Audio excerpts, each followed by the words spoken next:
Now, the greatest radio shows of all time. Suspense. The Shadow Node. Washington calling David Harding, Counter-Spy. Classic radio theater. The Great Gildersleeve. Fibber McGee and Molly. Dragnet. Gunsmoke. The Lone Ranger. Now, step back into a time machine with your host, Wyatt Cox. Good evening, friends of the Inner Sanctum. Comedy on this Thursday with episodes of the Phil Harris-Alice Faye Show, Father Knows Best, George Burns and Gracie Allen, Fibber McGee and Molly, and Claudia. That's all straight ahead on this Sure Happy It's Thursday, 18th day of December, the 352nd day of the year, 13 days remaining in 2025. New Jersey became the third state to ratify the Constitution on this date in 1787. The first performance of Tchaikovsky's ballet The Nutcracker held in St. Petersburg. At that point in time, it was still Russia. Yes, St. Petersburg, Russia. The Shippingport Atomic Power Station in Pennsylvania, the first civilian nuclear facility to generate electricity, went online on this date in 1957. Well, first in the U.S. President Nixon announced the U.S. would engage North Korea in Operation Linebacker 2 on this date in 1972. It was a series of Christmas bombings after peace talks collapsed with North Vietnam on the 13th. Well, it's being done because the North Vietnamese have not only gone back on their word, they never have kept their word. And what I'm sorry about is that the president ever stopped the bombing in the first place. Had Johnson not stopped it, this war would have been over a long time ago. Now, I know bombing hurts the feelings of many Americans. But if the North Vietnamese insist on keeping this war going that threatens American lives and the lives of friends, then I'm all for bombing them and bombing them and bombing them, and keeping it up until they come to the table and say, I want to quit. And I don't think that North Vietnam can sustain this type of bombing much longer. Critics said the airstrikes were doomed to fail, but Louisiana Congressman F. Edward Haber disagreed. If we'd have gone out 6 years ago and would have done exactly what we're doing now, this war would have been over. The U.S. still did not make the war work, and the U.S. left Vietnam, and it became the communist paradise it is today. One of the few communist countries that actually has an economy that works. In 1979, President Carter pressed Congress to support the Chrysler loan guarantees. Among those pressing the government were representatives of both management and labor. Let me clarify my purpose here. It is not, as was reported in most of the media, to ask for a handout. It is to request a helping hand, and a handout, at least according to Webster, means anything you get for nothing, for free. We do not want anything for free. We're asking for the guarantee of a loan, every last dollar of which will be repaid. And it all did get paid back. Unfortunately, Chrysler ended up being sold, and while the government was never out of money, many of those jobs remained, but Chrysler went sold a dollar. In 1987, Ivan Boesky sentenced to 3 years in prison for plotting Wall Street's biggest insider trading scandal.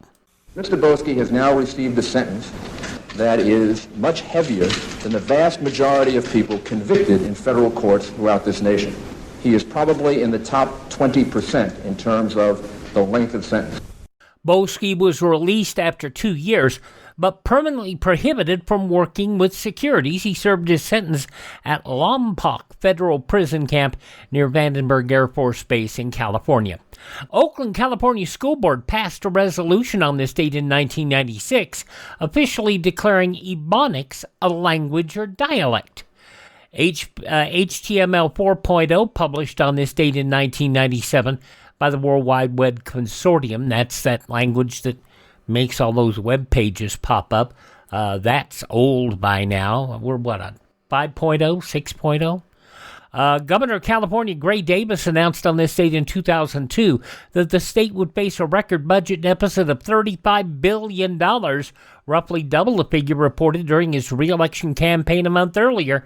And, of course, Gray Davis would eventually get recalled, and his place would be taken by the governor, Arnold Schwarzenegger.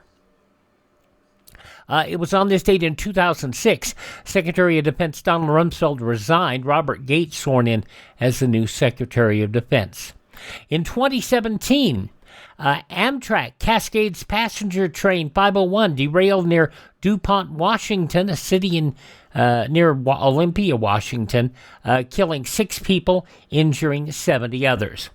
President Trump impeached on this date in 2019 by the House of Representatives, becoming the 3rd president to be impeached. Speaker Nancy Pelosi declaring victory.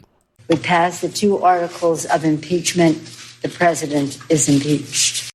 While President Trump remained defiant. Crazy Nancy Pelosi's House Democrats have branded themselves with an eternal mark of shame, and it really is. It's a disgrace.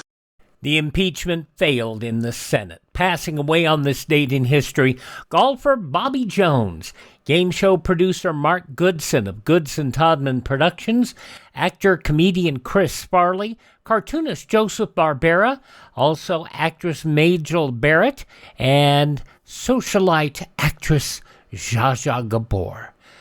Birthdays on this date of people who are no longer with us include baseball's Ty Cobb, inventor Edwin Armstrong, also German Chancellor, Nobel Prize laureate Willy Brandt, actress Betty Grable, actor Ozzie Davis, and actor Ray Liotta, all born on this date in history. They have all left the building. Hi, this is Jeff Foxworthy. It is now time for the birthday announcements. The following people are now officially older than dirt. It is difficult to believe that Keith Richards of the Rolling Stones is only 82 years old today, and yet he keeps rocking and rolling. A film director who rocks and rolls, Steven Spielberg, who got the Academy Award for Schindler's List. Schindler's List represents a minuscule percentage of the horrors that were really encountered by those who survived. And I don't think any movie can ever capture what really happened, but I think we have to try. Steven Spielberg, 79 today. Film critic Leonard Maltin is 75. Ron White is 69 years old today. He got an Academy Award for nomination for 12 Monkeys. Brad Pitt is 62. I'm not saying you're not mentally ill. For all I know, you're crazy as a loon. But that's not why you're here. From 12 Monkeys, Brad Pitt, 62 years old today.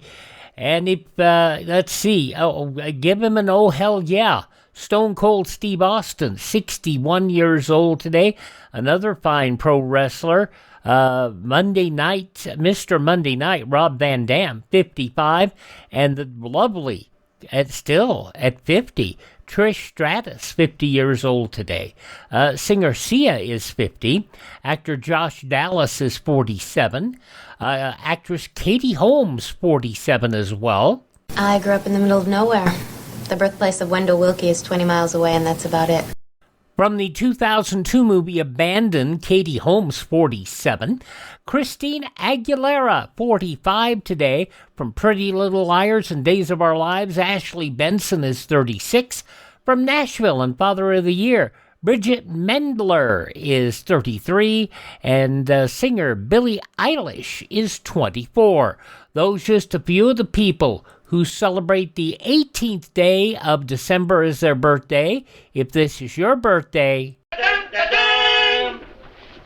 We baked you a birthday cake. If you get a tummy ache and you moan and groan and woe, don't forget we told you so. Happy birthday! Happy birthday! Make a wish, dear, and blow out the candles. Here they go.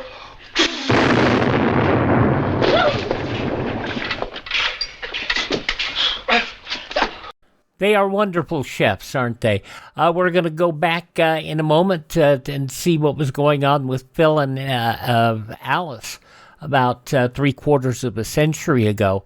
But I want to remind you about Professor B's Digestive Aid.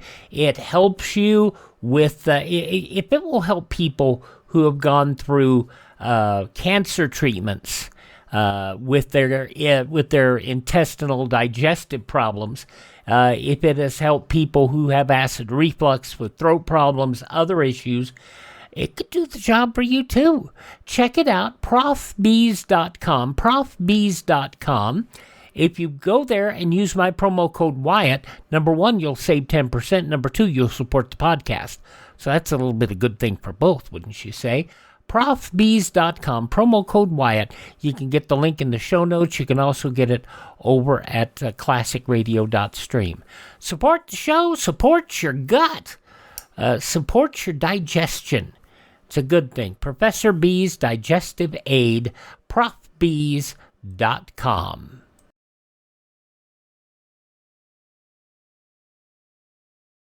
Daily, the broadcasts of Radio Free Europe and Radio Free Asia strike through the Iron Curtain, bringing the truth about the free world to the captive peoples behind it. Help send a message by giving to the 1952 Crusade for Freedom. Now on Classic Radio Theater with Wyatt Cox, we're going to have the first of two Phil Harris-Alice Faye shows. We'll have the second one tomorrow. But this one today is from 76 years ago, and it's a Christmas show, December 18th, 1949. Good health to all from Rexall. It's the Phil Harris-Alice Faye Show, presented transcribed by the makers of Rexall drug products and 10,000 independent Rexall family druggists. Good evening. This week, we independent Rexall druggists would like to play Santa Claus to all you tired, last-minute Christmas shoppers. Our present to you is quick, easy, economical gift buying without all the rush and worry. Suggestions? Well, there's Caranome, one of America's oldest and most respected line of beauty aids, and a Rexall exclusive.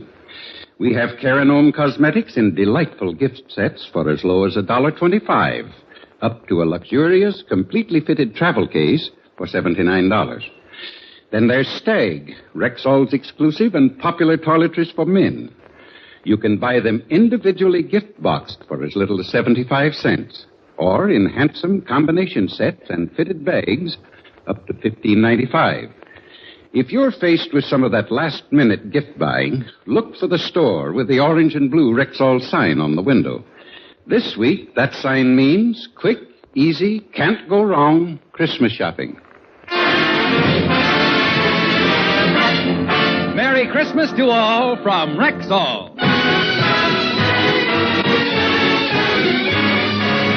And now your Rexall family druggist brings you the Phil Harris-Alice Faye Show. Written by Ray Singer and Dick Chevrolet, with Elliot Lewis, Walter Tetley, Robert North, Janine Roos, Ann Whitfield, Walter Scharf and his music, yours truly, Bill Foreman, and starring Alice Faye and Phil Harris.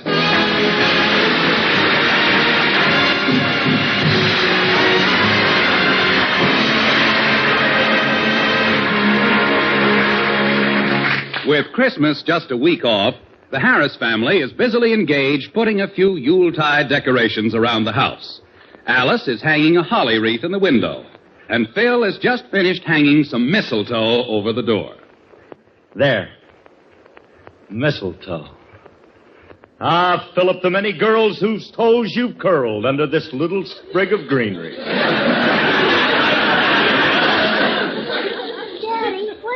That green stuff you just hung over the door? Oh, mistletoe, honey. Better known as smooching spinach. Why do you hang it over the door? Well, it's like a game, baby Alice. The idea is for a fella to get a girl under the mistletoe and then kiss her. Did you ever play the game, Daddy? Did I ever play? I was All-American 12 years in a row.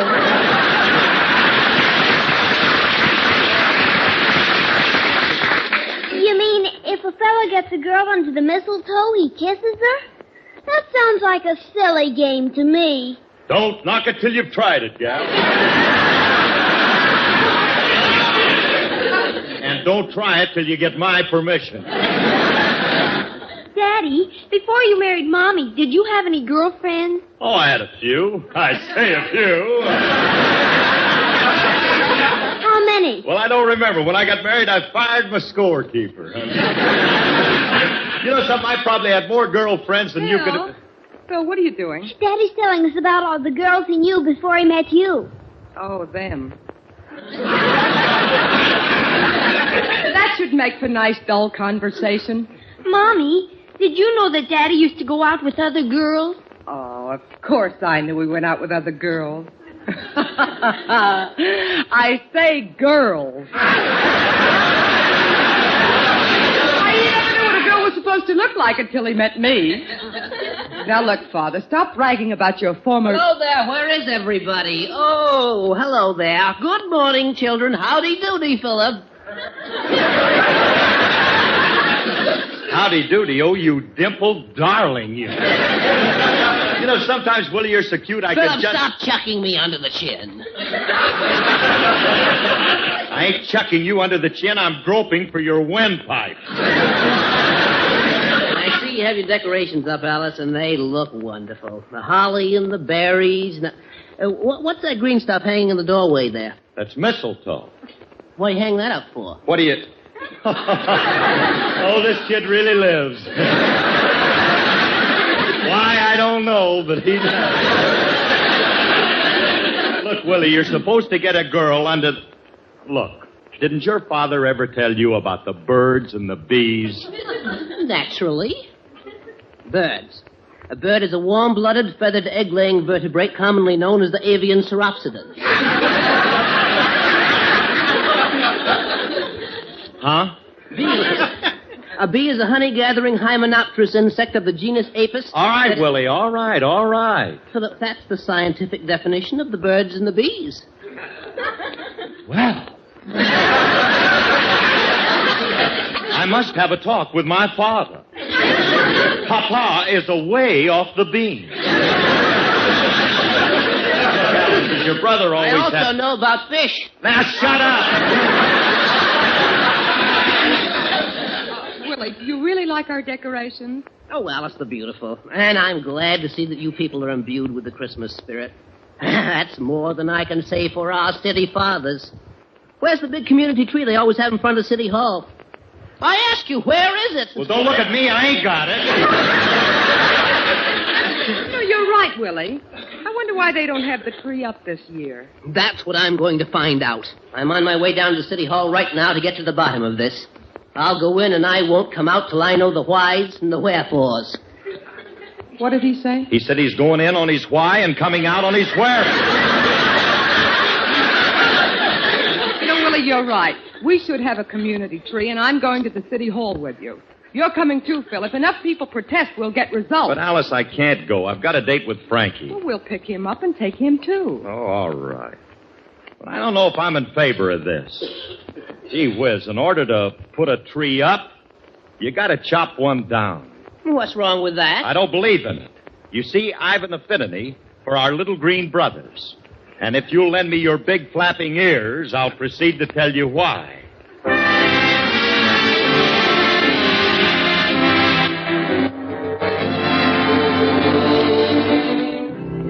There is a tree grows near our house. It's been there quite some time. Now, the tree is a slippery elm tree and awful hard to climb. But when my wife gets after me, in that tree, I always roost. Why, I can go right up it just like a healthy squirrel. I don't never need no boost. But the other day, a woodman came round to chop my refuse down. Kept mumbling something about breaking it up into kindling wood and then spreading it around the town. I said to him, look here, my friend, hold on, wait, desist, whoa, stop. Put down that forest razor. Chop not a single chop. Woodman, spare that tree. Touch not a single bough.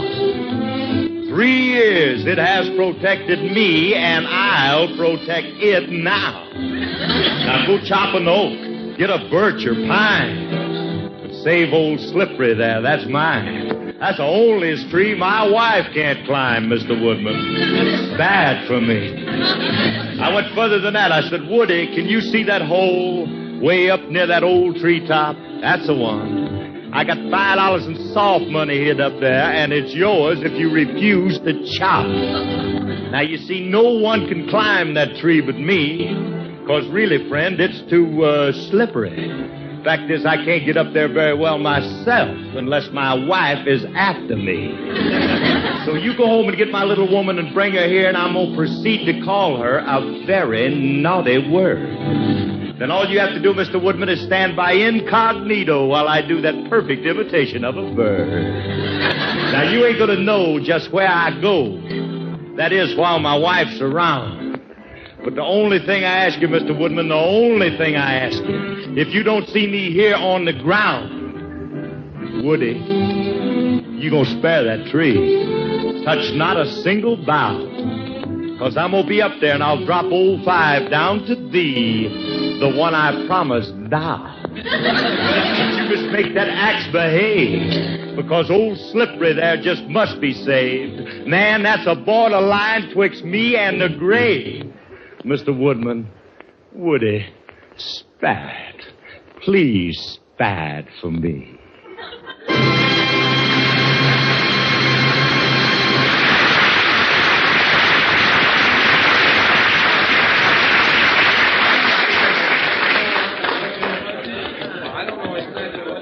Frankie, you've been beefing all the way down to the city hall. What's the matter? I got a right to beef. You're all very inconsiderate. Dragging me out of a warm, homey pool room. But if you want a tree, I'll talk to the mayor. He don't make a move without me. I'm here to see him every day. Hey, you know Mayor Baldwin? Intimately. We're old friends. I call him Baldy, and he calls me... You wouldn't think a man in his position would use that kind of language. I see he knows you well. Yes. Look, Remley, I tell you, on thinking it over, you'd better wait here, and we'll go in and see him without you, huh? We'll be back.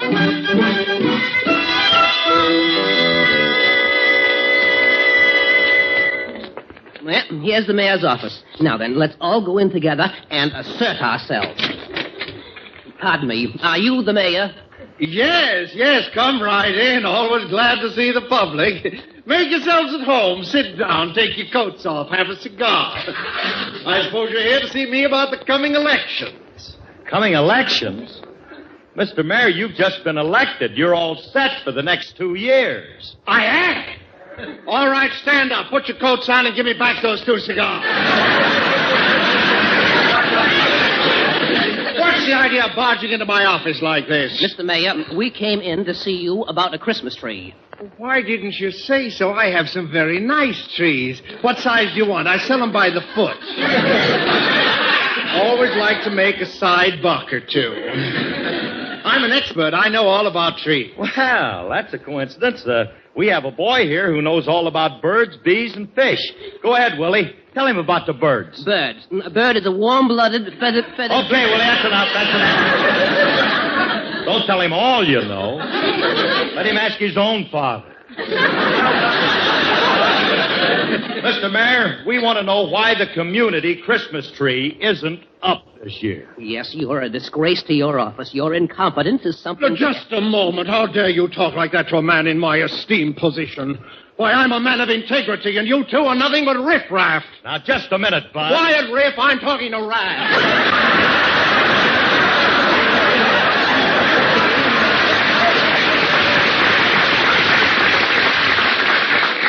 Mr. Mayor, why don't we have a tree this year? Well, I'm sorry, madam, but it slipped our minds, and I'm afraid it's too late to put through an appropriation. Well, isn't there something you can do about it? Please? No, Alice, don't ask him. Demand it. Mr. Mayor, we are the taxpayers who put you in office. We pay your salary, and you're working for us. Oh, nuts. They always get me with that corny line. What did I ever do to deserve a job like this? No, Mr. Mayor, we're sorry. Most people work for one boss and only take orders from him, but not me. I work for every crumb bum that comes into this office with a beat. Just because I'm the only Republican in the country in office, everybody picks on me.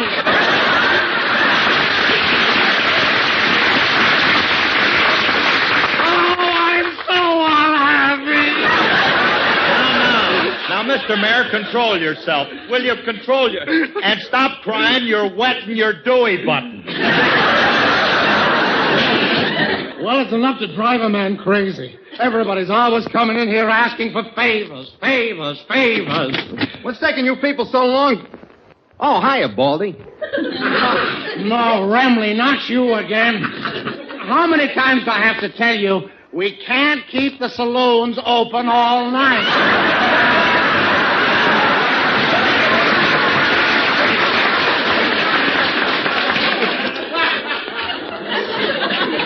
I'm not here for that. Oh, you must be lobbying for your uncle again. Now, look, Remley, I've told you and I've told your uncle. I cannot give him a license to steal.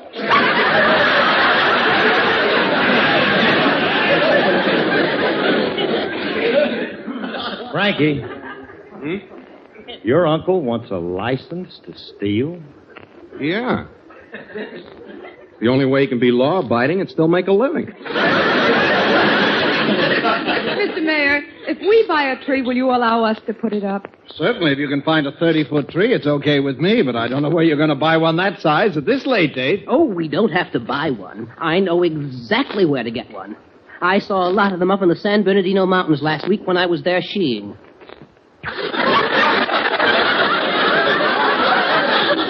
I'll leave it to him to pronounce it that way. Hey, honey, let's go up there and get a tree. Might be fun to spend a day in the snow, huh? Okay. While Willie is skiing in the snow, you and I can go ice shading on the lake. I love to ice shade. Let's do it. We can get Julius's delivery truck to bring the tree back. Hey, Rem, come on up with us, will you? No, thanks. I'm not a cold weather man. Now, wait a minute. I hear the lake's frozen over and we can do a little ice skating. Sorry, Curly. Once you take ice away from ginger ale, it loses all its sex appeal. True. Besides, I don't like cold weather. Now, wait a minute. You won't mind it if you dress warm. Look, you go home and get all the heavy clothes that you can find, and then meet me at Julius's. And Alice, you better dress warm, too, because I hear they're having some storms up there. Oh, as long as you're with me, Phil, I won't have to dress warm. What do you mean, and why are the musicians picking up their instruments?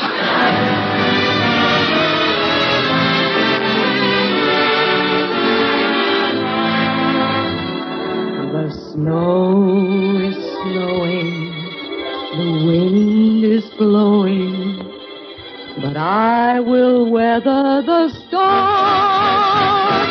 What do I care how much it may storm? I've got my love to keep me warm. I can't remember a worse December. Just watch those icicles fall. What do I care if icicles fall? I've got my love to keep me warm. Off with my overcoat, off with my gloves. I need no overcoat, I'm burning with love. My heart's on fire, the flame grows higher, so I will weather the storm. What do I care how much it may storm?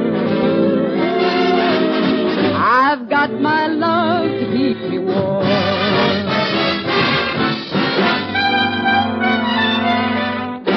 Off with my overcoat, off with my gloves.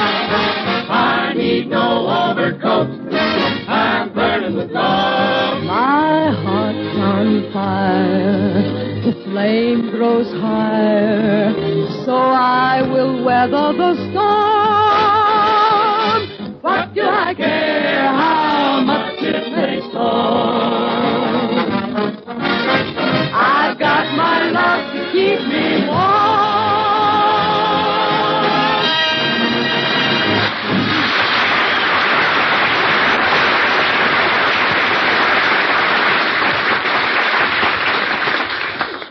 I wonder where Frankie is. He was supposed to meet me here at the market, and the guy is Hiya, always... Curly. Oh, hello, Remley. It's about time you showed up. We got to get started. What do you got on? Few warm clothes for the snow country. 2 suits of long underwear, 4 sweaters, a lumberjacket, a mackinaw, a parka, a coonskin cap, and a raccoon coat over the whole thing. How do I look? Like a blob of hairy blubber. Now, look, what have you got in that case strapped around your waist? Batteries. My red flannels are electrically heated. All that stuff in electric underwear?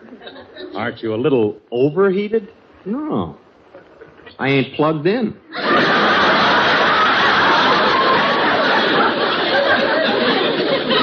And another thing, Remley, you got that coonskin cap on wrong. The tail's supposed to be in the back. Oh, Remley, you didn't have to put all that stuff on until we got... Oh, never mind. There's Julius. Hey, I've got to ask him if he'll loan us his truck. Hey, Julius! Hi, Mr. Harris. Hi, kid.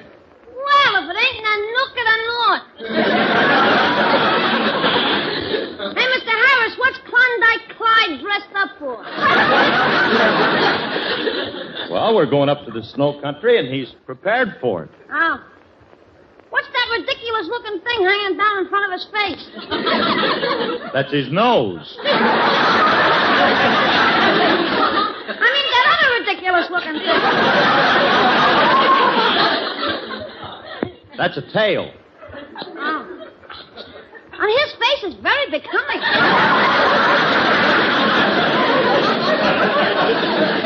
Yeah, from the front, he looks like a sheepdog from the back.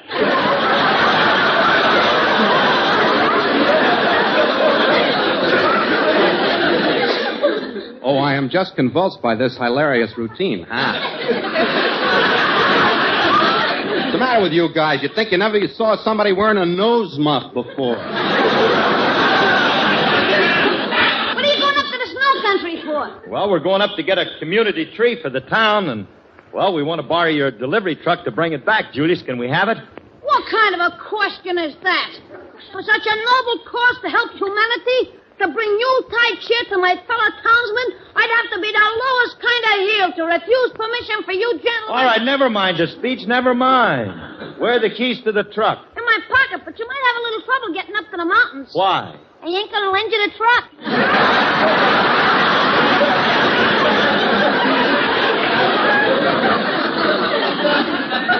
But you just made a big speech about noble causes. What was that for? I like to hear myself talk. I'll lend you the truck if I do the driving. Okay, you can do the driving. Now, come on, will you? We got to pick up Mrs. Harris and Willie, and then, fellas, we're off to the mountain.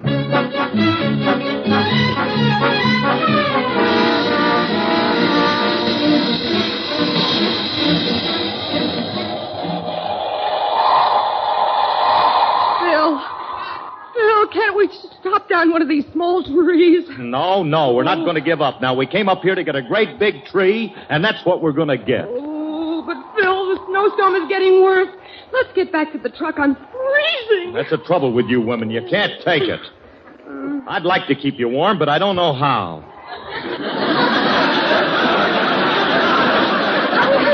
Well, it might help if you gave me back my fur coat. Oh.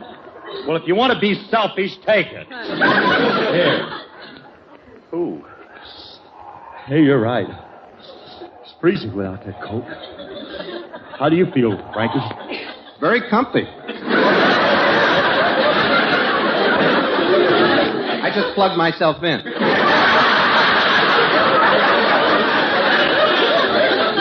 My thermostat says I'm 78. I think I'll turn it up to 85. Phil, please, let's get back to the truck. Phil. Huh? Do you smell smoke? Yeah, I do. Frankie, it's coming from you. From me? Yeah. How do you like that? I got a short circuit in my red flannels. Oh, we've got to get out of here. I'm freezing. I'm freezing, too. I'm sweating. Hey, Maybe I better turn down the damper on my underwear.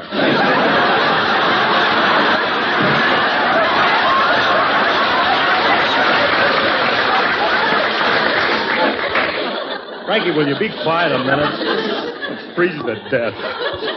Oh, Alice, I might as well confess. I hate to tell you this, but, honey, we're lost. I don't know where we are. Well, what are you worrying about? If we're not back at the truck soon, Willie and Julius will come looking for us. Yeah, but suppose they get here late. It's getting colder every minute. We're lost in this bleak, desolate wilderness, and I'm freezing. Freezing. Do you hear me? Freezing.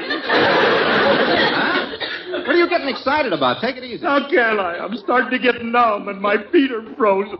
Look at my little ankles. They're blue. My ankles are blue. Those are your socks.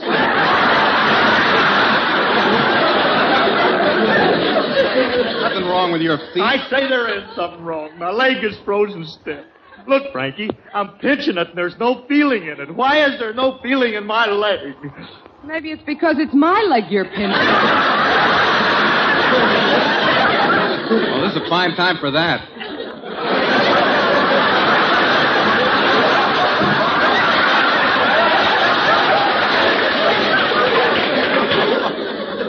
He's right, honey. Drag it out of the way. Now, look, kids, don't worry, because I'm going to get you out of this. And Alice, honey, control yourself. Don't get hysterical. Please don't get hysterical. I'm not hysterical. Don't argue with me. And as for you, Remley, will you keep calm and stop blubbering like a baby? Who's blubbering? I'm happy as a bird dog. Don't change the subject. Now, wait a minute, Frankie. Get a grip on yourself, because we're a couple of big, strong men, and it's up to us to rescue this frail woman. You're right. Let's get this frail out of here.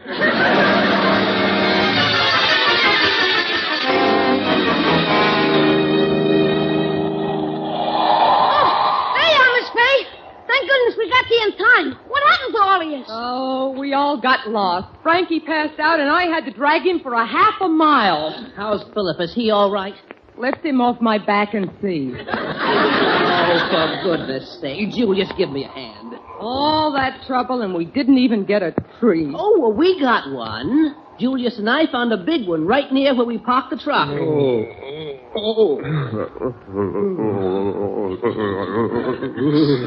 Oh, where are we?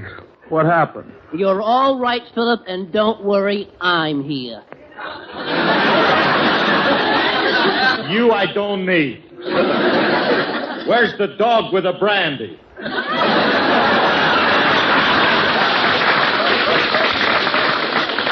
Hey, I need a drink, too. Pass the St. Bernard around. I got something to warm you up. Here, Mr. Remley, take a short swig of this. Yep. All right, that's enough, Mr. Remley. I said that's enough. Let go of the bottle! Julius, that stuff's terrific. And I ought to know, because I'm a judge of good liquor. What's the name of it? Antifreeze. Poison, I'm dying. Now, take it easy, Remley. Take it easy. Don't get excited. Take it easy. You'll only... Look at him boil over.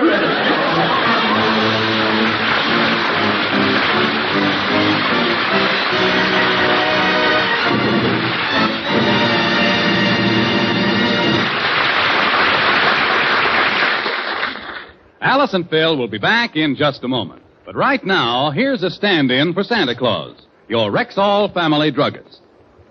Yes, friends, there are 10,000 such stand-ins for Santa this week. 10,000 independent family druggists who are ready, willing, and able to take the rush and worry out of your last-minute Christmas shopping. I need a gift idea for the ladies. Okay. How about Cara Gnome? Cara Gnome? The dearest name in cosmetics, my friend, and a Rexall exclusive. That's why your Rexall family druggist can show you distinctive Cara Gnome gift sets for as low as $1.25. On up to the most luxurious, completely fitted travel cases. A lifetime gift for $79. And the men on my gift list. Put them in the Stag line, ma'am, for Stag is Rexall's exclusive and popular line of men's toiletries. Designed for fine but completely masculine grooming, Stag products are individually gift-boxed for as little as 75 cents. On up to handsome combination sets and fitted bags for $15.95. And you've got lots more ideas like these? Dozens of them. No wonder you can stand in for Santa. And we'll be doing it all next week at the store with the orange and blue Rexall sign on the window. Make it your headquarters for Christmas shopping. Merry Christmas to all from Rexall. We're a little late, so good night, folks. Good night, everybody.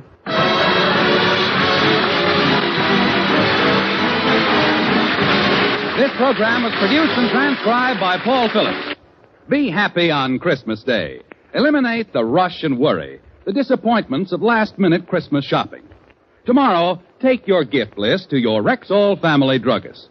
His store is filled with distinctive, sure-to-please gifts for the home, for the children, for the entire family. Gifts it's a pleasure to give, economical to buy. Look for the store with the orange and blue Rexall sign on the window. This week, it's headquarters for just right, price right Christmas gifts.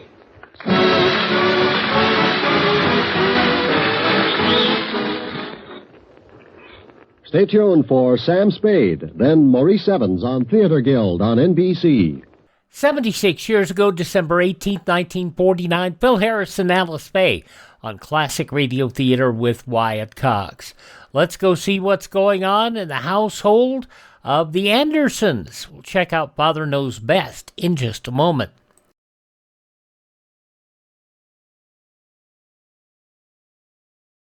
Do you know how old the school building in your community is? If it's over 25 years old, the chances are that it's woefully inadequate.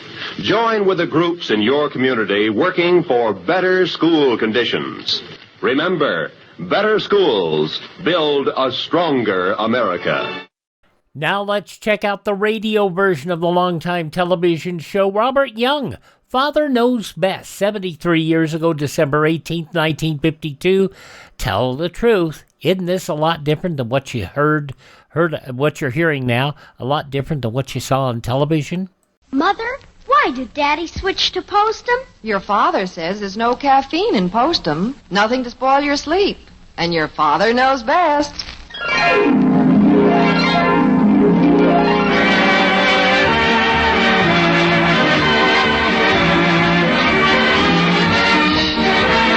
Father Knows Best, transcribed in Hollywood, starring Robert Young as father. A half-hour visit with your neighbor, the Andersons. Brought to you by Instant Postum, the good-tasting drink that's entirely caffeine-free, and by Post 40% Bran Flakes, America's largest-selling Bran Flakes.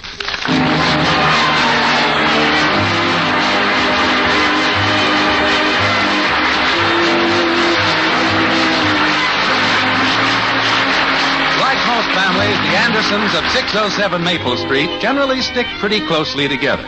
But they have a day every now and then when the family structure threatens to come unglued. This, I'm afraid, is going to be one of those days. It's Saturday afternoon, and Jim Anderson is just coming in the back door. Like this. Margaret, I'm home. Mother, I'll need this skirt pressed, too, and my organdy dress. Oh, yes, and my gray suit. Betty, I'm working as fast as I can. Don't rush me. What's going on here? I'll have to take all my blouses, too, and my Hello Father sweaters, and let's see, what else? Take your blouses where? What's happening? Oh, Father, I have the most wonderful news. Really? What is it? Mother, all my hair curlers are bent or broken. Say, that is startling news. So I'll just buy some new ones when I get there. When you get where? What's all this about? Is it a big secret? Oh, no, Father. It's just utterly devastating, that's all. Utterly. I see. Well, it's nice to get the details. What's this all about, Margaret? Oh, she's going to take a job. A job? Really? Yes, Father. I'm moving to Cedar Falls. I'm going to stay with Janie Liggett's aunt. Mother, do you think I ought to take my record player? That's up to you. Now, wait a minute here. Did you say moving? Yes, Father. I don't think I'll take the record player. Or maybe I should. You mean you're leaving? Of course. Yes, but... Don't look at me, dear. It isn't my idea. I've got to start packing. What happened to my green blouse? Well, it's probably in your closet. Margaret, did you hear what she said? Yes, I heard it. Moving to Cedar Falls. Are you going to let her? Well, I didn't say she couldn't. And you always tell me I should go along with these things. Let the children work out their own problems. Yes, but she's not through college yet. She can't just quit in the middle of the term like this.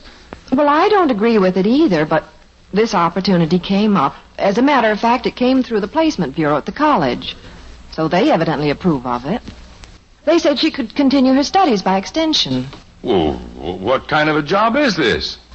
Oh, some sort of secretarial work, I guess. It's with some company there in Cedar Falls. With some company? Is that all you know about it?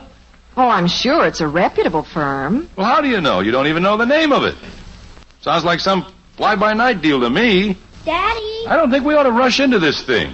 Daddy, I'm walking in high heels. Look, Daddy. Oh, Kathy, take those ugly shoes off. Where did you get those? They're some of Mommy's. Oh. Well, the shoes are all right, but it's just they don't look right on you. Look, Daddy, I can stand straight up without bending my knees. Well, take them off. I don't like to see little girls hobbling around in high heels. You children grow up too fast as it is without pushing it. Betty's leaving, the family's breaking up. Now, don't get upset, dear. That's what you tell me. You say take it easy, things always work out. Watch how fast I can work in these, Daddy. Kathy, I told you to take those off before you trip and hurt yourself. I won't trip. I've been practicing. Look, Daddy. Do you think Betty'll come home for weekends? Daddy, you're not looking. Kathy, I told you to get those things off before you break a leg. Heck, a fella can't do anything around here. Dear, I know you're upset over Betty, but I don't think you ought to take it out on Kathy. I wasn't. I meant what I said. I don't want her to trip and hurt herself. Oh, I don't think there's much danger of that. Besides, if she falls down a few times, she'll stop wearing them. I know. I don't get this sudden change. What happened to your let things work out naturally theory? I don't recall that I ever espoused any such theory. Mom. Jim, dear, ever since the children were born, you've always... Mom, can I... Oh, hello, Dad. You home?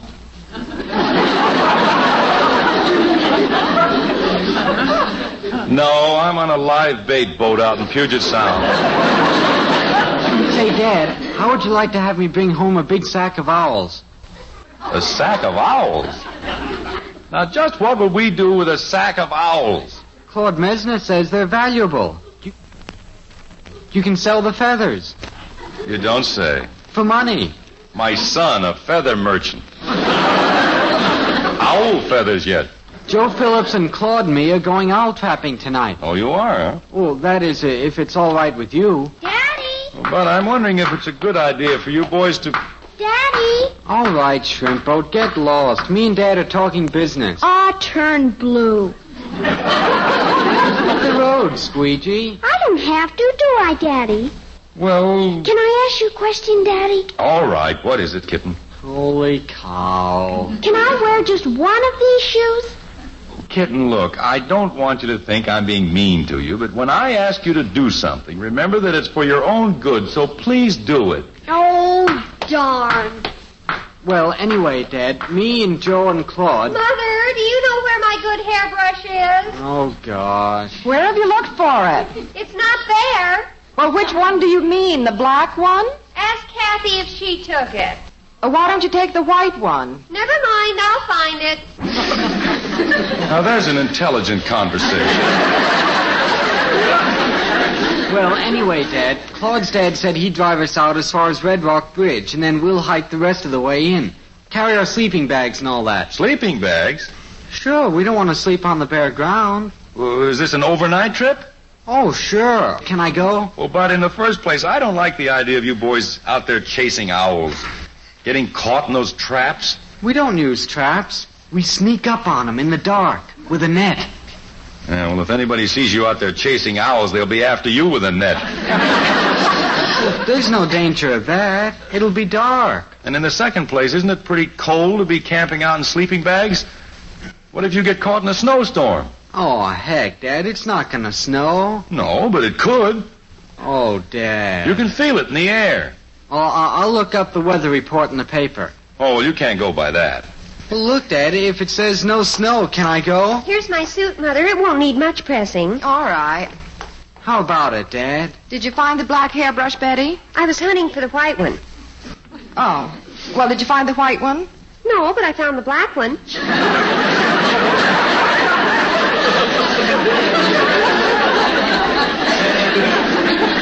How about it, Dad? Well, Bud, I think I explained my position quite clearly. Holy cow. I knew it'd turn out like this. Father. Well, now wait, Bud. Might as well be living in a concentration camp.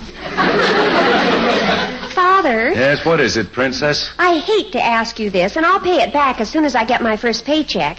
But I'll need some money for the bare necessities.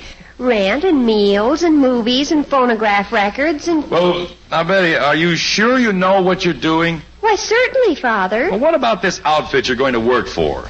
Doesn't sound very reliable to me. Now, dear, we've gone all through that. Well, I'm not convinced. Father, do you know the company I'm going to work for? No, I don't even know the name of it. Then how do you know it's unreliable? Well, from some of the things your mother was telling me about it, fly by night and all that. Dear, you said that, not me. I didn't tell you anything about it because I don't know anything about it. See there? Nobody knows anything about this company. Well, I do. I know all about it. It's the William T. Ripple Company. Ripple? And they manufacture. Manufacture what? Well, how should I know? I'm only going to work in the office. I'm not going to be out in the factory punching a conveyor belt or whatever they do. Well, that settles it. You're not going to do anything until I investigate this outfit and find out just what kind of shenanigans they're mixed up in. Jim, if you don't want Betty to leave, just come right out and say so. Oh, no, it's not that. I don't want to stand in her way. Dad. But I certainly feel it's my duty. Dad, can I go if I wear my red flannels? Well, don't bother me about that now. Holy cow. Well, Father, I've already said I'd take the job. But you don't even know what it is. And Ralph is going to drive me over to Cedar Falls. Well, this now, wait. Let me afternoon. finish what I was going to say. Father, I should think you'd be overjoyed that your daughter is going to start making $95 a week. $95 a week? Oh, that must be a month. They wouldn't pay a beginner that much. It's a week, I'm positive. Dad. Betty, listen, I'm only trying to help you. Dad. Father, I talked to the man myself. Dad.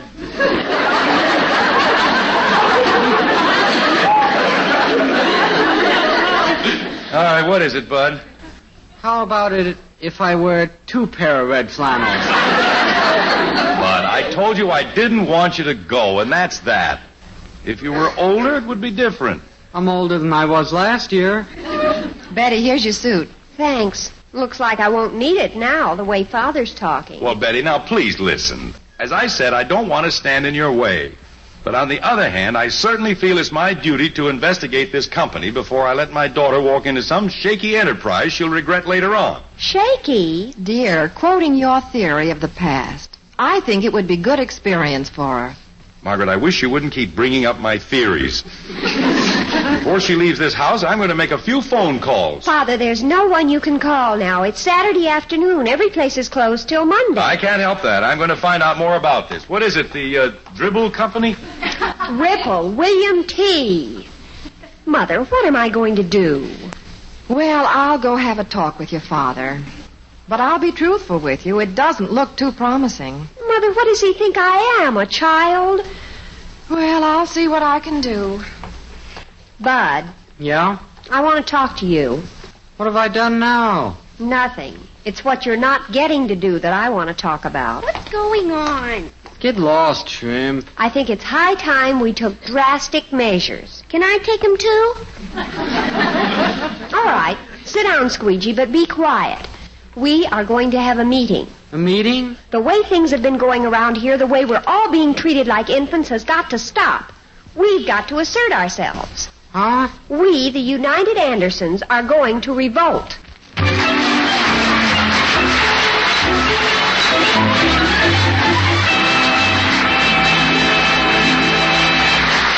So the Anderson children are going to revolt because they aren't being treated like grown-ups. Well, maybe you have the same kind of problem at your home. If you have, here's a suggestion from our child care expert, Ed Prentice. Well, I guess just about every youngster likes to act and feel as grown up as possible. Why? I don't know. Personally, I'd rather be a kid myself. But anyway, that's how they want to be, and, well, here's one way, a perfectly safe and easy way to let them. Sure, let them enjoy Post-'em, the grown-up drink that's completely safe for the whole family. Let them have their hot Postum right along with you. Even little toddlers. You see, instant Postum satisfies their yearning for a good, hot, grown-up drink, yet contains absolutely nothing to harm them. No caffeine, no drugs of any kind. And say, you know, that's something for us grown folks to remember, particularly those of us who suffer sleepless nights or jangled nerves due to the caffeine in coffee and tea. Of course, not everybody's affected that way by caffeine. Many aren't. But if you are, why not make caffeine-free Postum your steady drink? Instant Postum. For you and the kids, too. You'll all enjoy it. Tastes mighty good and heartening. That's Instant Postum. Get a jar tomorrow, okay?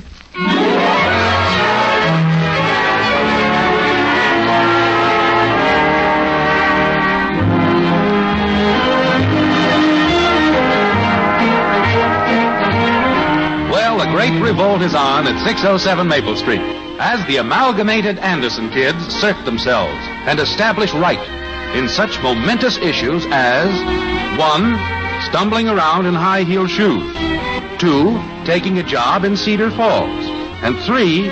Going owl trapping. While this meeting is in progress, self-appointed mediator Margaret is having her little discussion with Jim, who is acting under what he considers basic parental duty. Like this.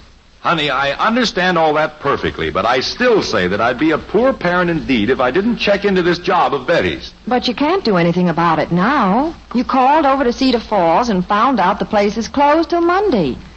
Now, why don't you just relax and let things work themselves out? I've got Ed Davenport down at the Chamber of Commerce checking on it for me. He'll find out something.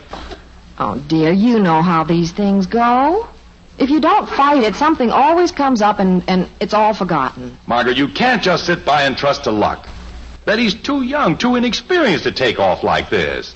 Jim, Cedar Falls is all of 35 miles away. Why, she doesn't even know what the company manufactures. They're making a legitimate product. Why are they keeping it so quiet? They're not keeping it quiet. Betty just forgot to find out what it is. I'd better find out exactly who it was who got this job for Betty. She told you it was the college place. Where is she, still in the kitchen? I think so. All the children are in there, with the door closed. I don't know what they're doing. It was probably Ralph who promoted this whole thing. Sounds like his work. Yeah, and then he says snow. Says it's gonna snow. Budge. Well, what's going on here? Oh, hello, Dad. Father, you can't come in here. I can't? No. We're having a meeting. Oh, what kind of a meeting? Oh, just a meeting. Hi, Daddy. We'll let you know about it later. Guess what, Daddy? We're revolting. Oh, I wouldn't go so far as to say that. Yes, we are, Daddy. You'll find out. Kathy, keep quiet. And, Father, you've got to leave till the meeting's over. I see.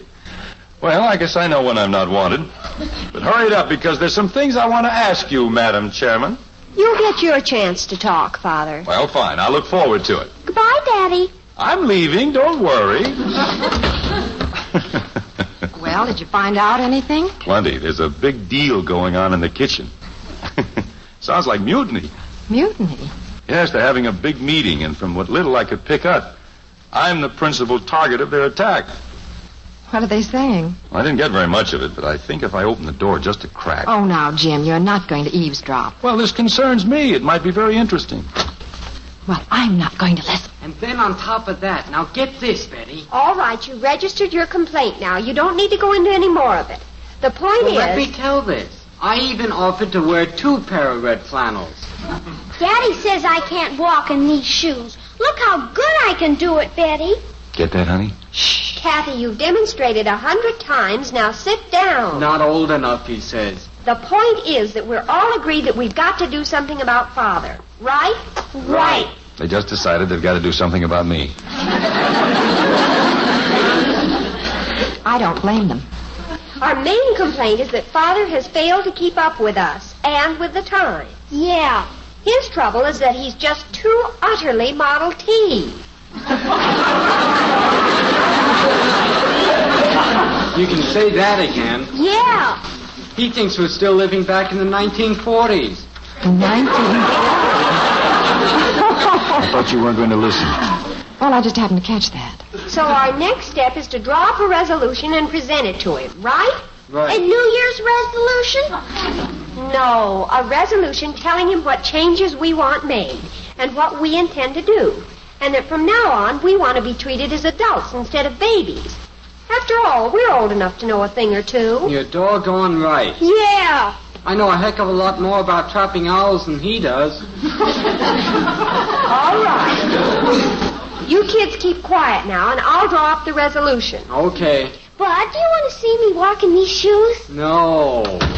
They're drawing up a resolution now. I'll bet that's going to be a world-shaking document. I should be in there helping them write it. No, I think they'll do a good job. And outside of the things they said about me, their other statements make a lot of sense. As near as I could tell, the only statements they made were about you.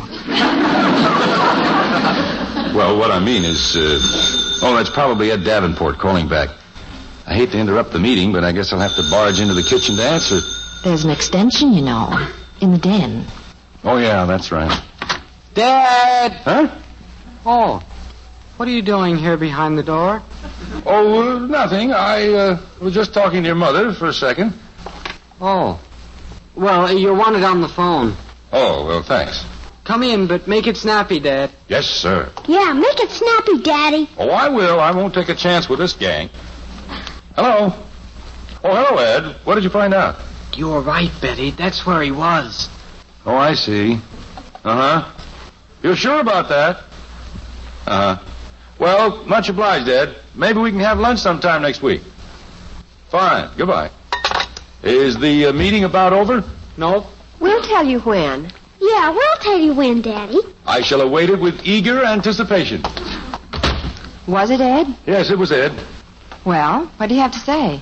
Oh, we had some information on the Ripple Company. They manufacture leather goods. Well, that doesn't sound very shaky. Well, as far as he could tell, they're a good, reliable outfit. Well, don't get worried, dear. Let's just play along and see what happens. Margaret, I can't understand your complete lack of interest. Dear, I'm only repeating what you yourself have said. Okay, Dad, you can come in now. Oh, well, good. May I come in, too? I don't know. Just a minute. Betty, is it okay if Mom comes, too? Yes, I guess so. Okay, Mom, come on in. Thank you very kindly. Father, you sit right there. Here? Okay. Where do I sit? Anywhere, it doesn't matter. Hi, Mommy. Hello, Kathy. I'll bet you're glad you're not Daddy. All right, let's have order in here. Mr. James Anderson. That's me. We, as a committee of 3, have drawn a resolution which we are utterly desirous of reading to you. And I'm utterly desirous of hearing same. All right, here it is. We, Betty Anderson, Bud Anderson, and Kathy Anderson, do hereby resolve as follows. Hi, Daddy. Keep quiet, Jughead. Whereas we have reached varying ages, as the case may be, we feel that it is utterly high time that we were treated accordingly. Know what that means, Daddy? I don't.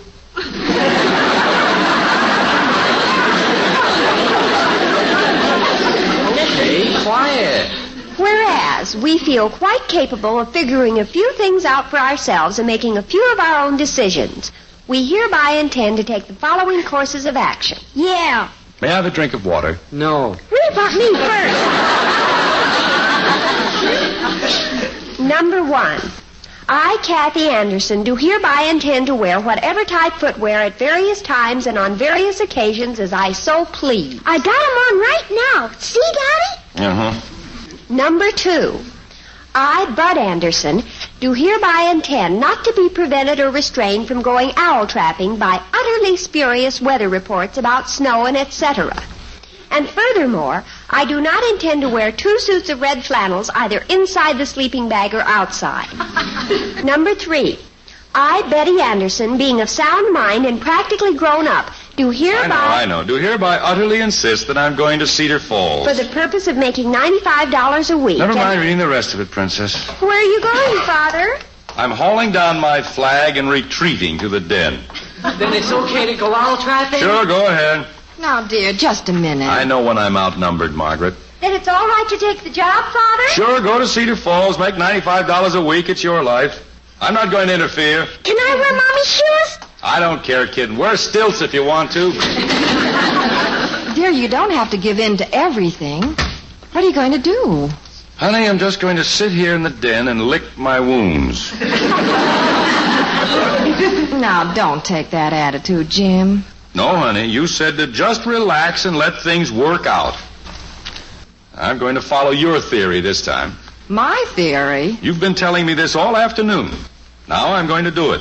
But I'm not going to be responsible for what happens. Let the family fall apart. Oh, dear. Hadn't you better answer the phone?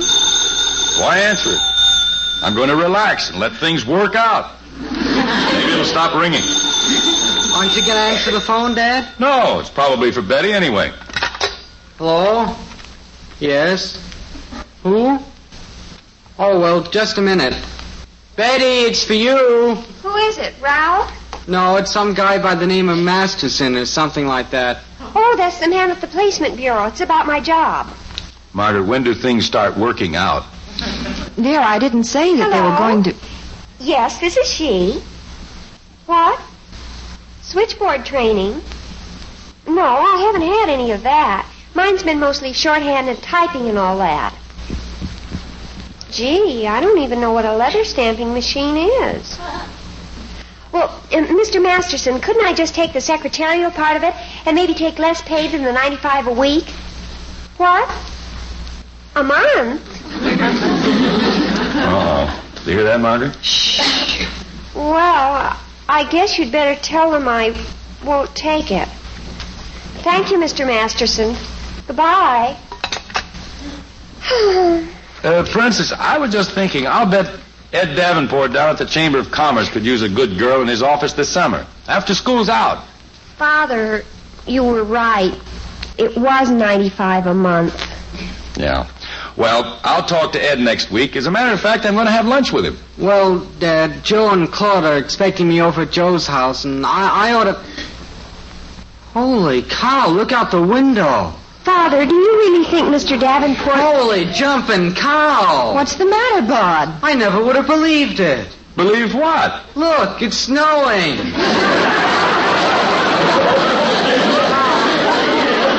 You call Joe and tell him the trip's off. Tell him to bring his skis and come on over. I'll be upstairs unpacking, Mother. Well, dear, what do you say now? Well, honey, it's like I've always said. If you just relax, give these things time, they always work out.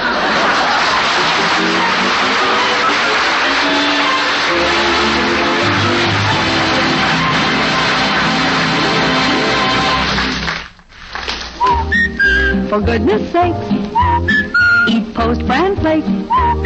So good and so good for you.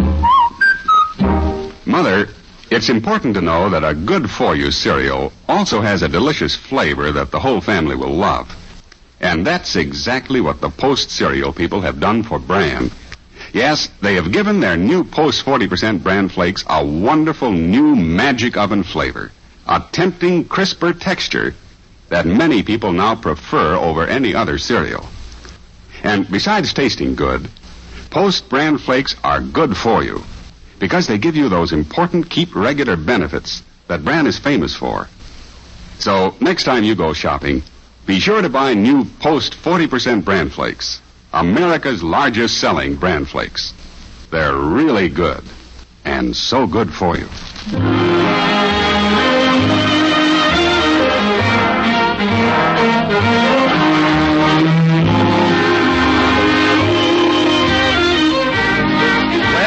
Live revolt on Maple Street is now little more than a memory. And the activities in the white frame house have settled back into such earthy, routine tasks as preparing dinner, which Margaret is doing at this very moment. Jim is just entering the kitchen to check on its progress. Like this. That smells good. When do we eat? Oh, it won't be long now. Have you checked on Kathy lately? Yeah, she's abandoned your shoes in the front hall. At this moment, she's outdoors playing fox and geese in the snow with Bud. Oh, my. Jim, tell me truthfully, how did you know it was going to snow? Oh, just naturally brilliant, I guess. No, now tell me. Well, after an intensive study of the pressure areas... Father. Oh, hello, Princess. Father, I've just torn up that resolution and drawn up a new one. Oh? This one says, we're sorry for the way we acted and that we all realize that, well, that you know best. Well, Betty, I wish you were right, but you're not. I was just lucky. Lucky? Yes, but I think I've learned a good lesson today. I've learned I have some pretty self-reliant grown-up kids.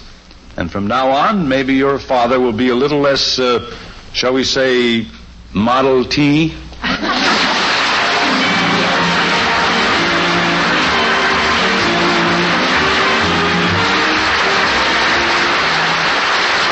Join us again next week when we'll be back with Father Knows Best, starring Robert Young as Jim Anderson. Until then, good night and good luck from the makers of Post 40% Bran Flakes, America's largest selling Bran Flakes, and Instant Postum, the drink that's entirely caffeine-free. In our cast were Helen Strom as Kathy, Dorothy Lovett, Rhoda Williams, and Ted Donaldson.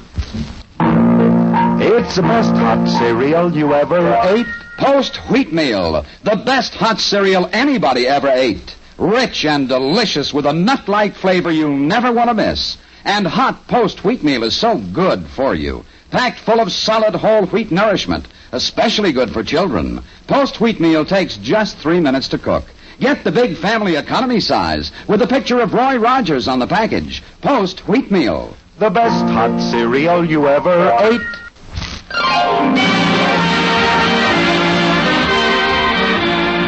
Father Knows Best was transcribed in Hollywood and written by Paul West and Roswell Rogers. This is Bill Foreman speaking.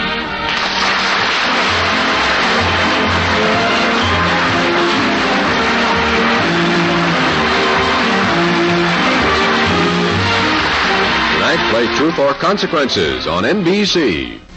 From 73 years ago, December 18th, 1952, Father Knows Best here on Classic Radio Theater with Wyatt Cox. Coming up tomorrow on the podcast, we will have more Christmas shows, as we will have the Aldrich family and their 1939 edition of the show. We'll also have Phil Harris-Alice Faye again, but this one's going to be special because the family is, they promised Santa Claus is going to visit. So they're hiring a Santa Claus. Well, who better than Don Wilson? Don's not available. So they end up getting a substitute. I think you can guess who the substitute is. And then an episode of the Lux Radio Theater, Tyrone Power and David Niven in a dramatization of the 1948 movie The Bishop's Wife. On Saturday, of course, Miracle on 34th Street, another Lux Radio Theater production from 1948. And you just heard mention Truth or Consequences. We'll have a 1947 edition of Truth or Consequences that is more than just the silly game show we got to see on TV. It really is heartwarming in this edition. And we will have an episode of the Harold Perry Show, the one-season program when Harold Perry got hired away from NBC to CBS, and they thought Kraft would come with him. Well, he didn't. So they did a one-season show that felt like I'll be honest, felt like a cheap substitute. But Harold Perry did a good job with it. Okay, but that'll be on Saturday. Sunday, Dragnet. First of two Dragnets on Sunday and Monday. Sunday, we're going to have the 1950 version of a .22 rifle for Christmas. A very sad Christmas show. George Burns and Gracie Allen with a Santa Claus involved. Raymond Burr on Suspense from 1958, Out for Christmas. And the 1952 episode of the Aldrich Family program. Now, coming up Monday, as promised, we will have the other episode of Dragnet that they did for Christmas, Big Little Jesus, this from 1953. The 1937 rendition of Lights Out, Uninhabited, a real Christmas story. We'll also have the Grand Central Station program, Miracle for Christmas, and Mason Adams starring in that. And then Town Hall Tonight, starring Fred Allen and Jack Benny. It'll be a supersized Monday show. Tuesday, we will have for you the Amos and Andy Christmas Show, Tales of the Texas Rangers, the CBS Radio Workshop, and Gunsmoke. That's all coming up on Tuesday's show. Now, on Wednesday, we're going to have Christmas Eve. We will have the Campbell's Playhouse production of A Christmas Carol, the show produced by Orson Welles and starring Lionel Barrymore. Then we'll have the 1949 production of Richard Diamond, Private Detective, with Diamond's Christmas Carol. If you haven't heard this, you'll find it interesting. And we will also have an episode of the Treasury Star Parade, Lionel Barrymore as a modern Scrooge shilling war bonds. True. And then on Thursday, we will have another supersized show for you. We will have Our Miss Brooks starring Eve Arden with the Magic Christmas Tree. We'll have the Hot Point Holiday Hour, Jack Benny starring as the Man Who Came to Dinner, and the new Edgar Bergen Hour from 1955. That's coming up a week from today here on Classic Radio Theater with Wyatt Cox. We are getting into the holiday spirit, and I hope you are too. And if you'll visit classicradio.stream real quick, you can get in the holiday spirit, find a lot of interesting things there for purchase. You can give somebody the gift of health with Professor B's Digestive Aid. You can also buy a wonderful XH Data radio, or you can do other things. Or if you'd just like to make my Christmas more merry, you can buy me a coffee. That's at classicradio.stream. Okay, up next, George Burns and Gracie Allen.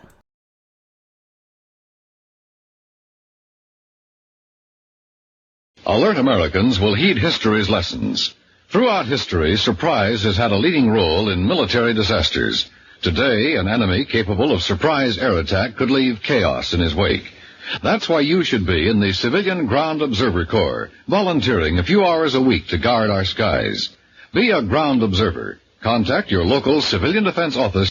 We continue now on Classic Radio Theater with Wyatt Cox with an episode of the Burns and Allen Show.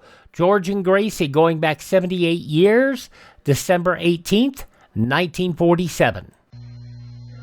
Another cup of Maxwell House coffee, George. Sure, pour me a cup, Gracie. You know, Maxwell House is always good to the last drop.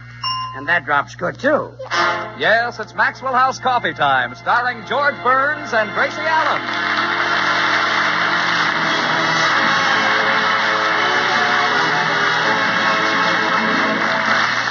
With yours truly, Toby Reed, Hans Conried, Gail Gordon, Meredith Wilson of the Maxwell House Orchestra, and Bill Goodwin. For America's Thursday night comedy enjoyment, it's George and Gracie. And for America's everyday coffee drinking enjoyment, it's Maxwell House. Always good to the last drop.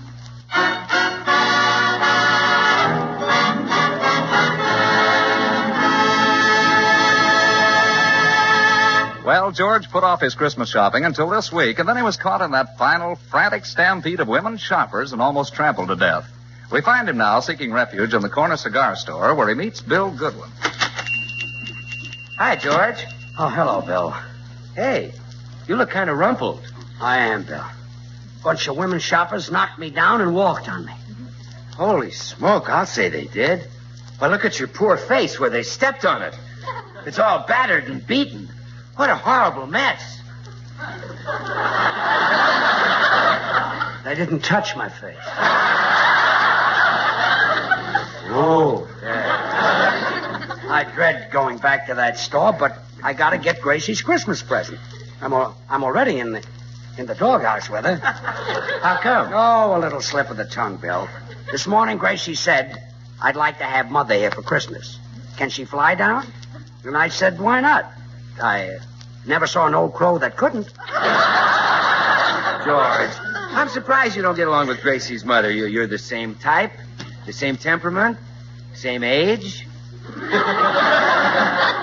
Very comical tonight, Willie. Well, anyway, I wouldn't send her plane fare. Well, how does Gracie's mother feel about you? She despises me.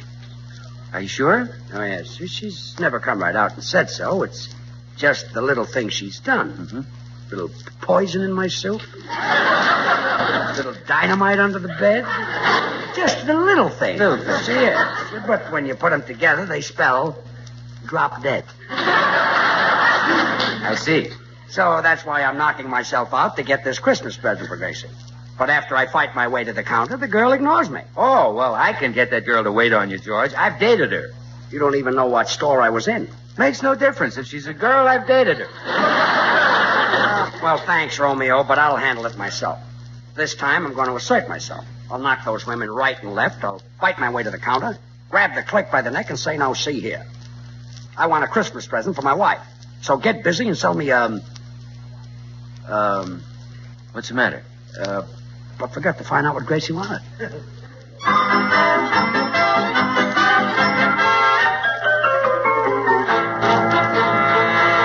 Gracie. Yes, dear? What would you like for Christmas this year? Well, George, I don't want to just come right out and tell you. That would take all the fun out of it. Well, how else can I find out what you want? Well, I've written some clues for you. Clues? Yes. You can guess it from those. Now, here's your first clue. Read it. First for Santa Claus, second for me. My eyes are blue, my initial is G. Bring me a present, large, not small, and I'll say Happy New Year in the summer. Well, what is this, truth or consequences? Well, George, you felt so bad about not guessing Miss Hush. This'll sort of give you another chance. Look, just tell me what you want for Christmas and stop making yourself a Ralph Edwards. Oh, but this is much more fun. Oh, all right. If it means so much to you, I'll play your game. Good. Now, let's see. First for Santa Claus, second for me. Dancer is first, Prancer is second. A Prancer could be a horse. You want a horse for Christmas? Oh, what would I do with a horse? Well, you're always banging up the fenders, and if you had a horse, you wouldn't have to drive the car. Oh, that's silly. A horse couldn't drive a car. Oh, skip it. So I missed the first guess. Yeah, that'll cost you 50 cents. 50 cents? Oh, I forgot to tell you. Every time you guess wrong, you drop 50 cents in this bowl for charity. What charity? Oh, a very worthy one, George. It's for a poor mother who's expecting. Oh, well, that sounds like a worthy cause. Okay, here's my 50 cents. Thank you, dear. Now try again and guess what I want for Christmas. Let's see. Bring me a present, large, not small, and I'll say Happy New Year in the summer. Well, think, George. Concentrate. Say, I think the Chinese celebrate New Year in the summer. Now, let's see. Chinese. No, I don't want chop suey. Hey, Gracie. That'll be another 50 cents. Honey. Honey's wrong, too. Another 50 cents. Nuts. Wrong again. It's $1.50 you owe the bowl. Oh, well, it's for charity. Hey, well. Glad I'm using this punch bowl. Looks like I'll fill it. At the rate you're going, you'll fill the Rose Bowl. Come in. Hello, all. Oh, hello, Meredith. Say, Mayor, maybe you could help me. Gracie has written down on this piece of paper what she wants for Christmas. Really? As a boy, I used to write down what I wanted and mail it to Santa Claus at the North Pole. Of course, now I'm older and wiser. Oh, of course. Now I just go to the nearest department store and hand it to him in person.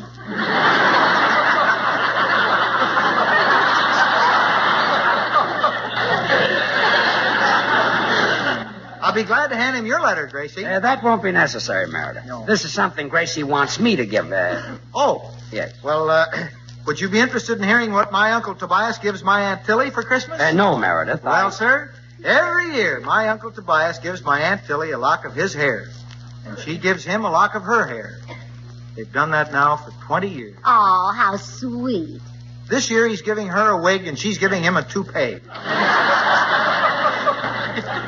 Meredith, I'm not interested in your uncle. I'm trying to find out what Gracie wants for Christmas, and she's put it in the form of a riddle. Oh, I see. Read it to me, George. First for Santa Claus, second for me. My eyes are blue, my initial is G. Bring me a present, large, not small, and I'll say Happy New Year in the summer. Well, that's quite simple. You figured it out? Certainly. She wants Martha Graham for Christmas. Oh, that's what she wants.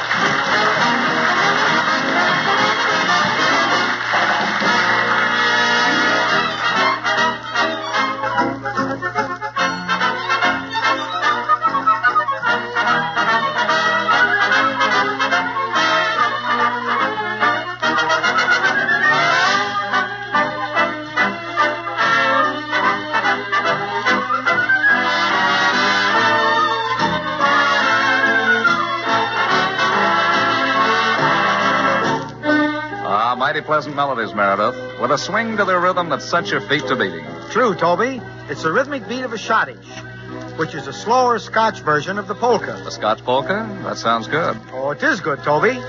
Now, here's another famous and familiar schottische. Let's see if you recognize it.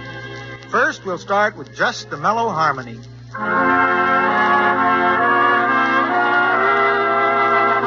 Now we'll add a counter melody for richness.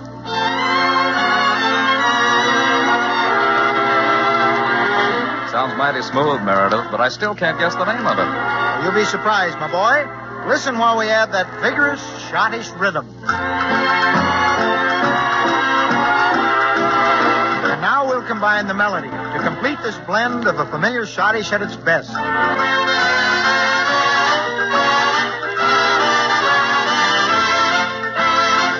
Well, of course, it's Paul Linke's Beautiful Glowworm. And friends, just as all our favorite melodies are created by expertly blending many orchestral parts, so too with the creation of America's favorite coffee, Maxwell House.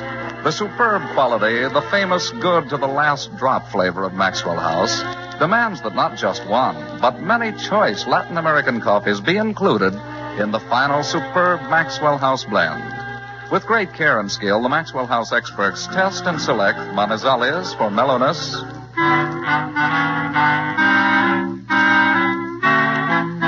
for richness, they add Medellins.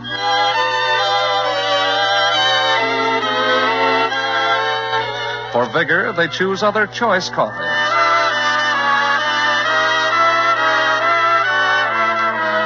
And for fine full body, they add Bucaramangas.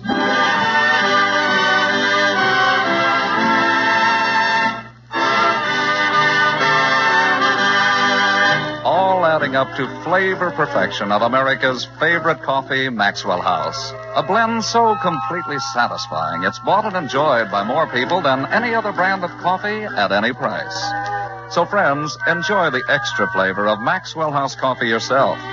You can for just a fraction of a penny more per cup than the cheapest coffee sold. Ask for Maxwell House. Always good to the last drop.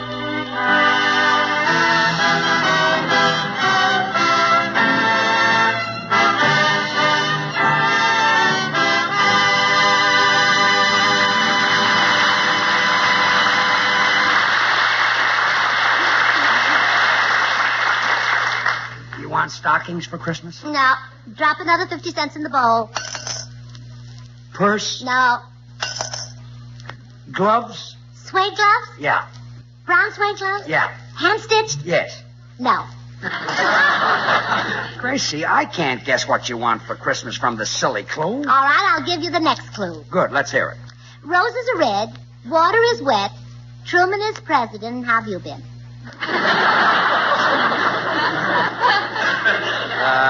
That's the clue. Yes. Let's go back to the first one. No, George, work on it. I'll leave you alone so you can concentrate. Concentrate my foot. Take this clue next door to Dr. Miller. Only a psychiatrist can figure this out.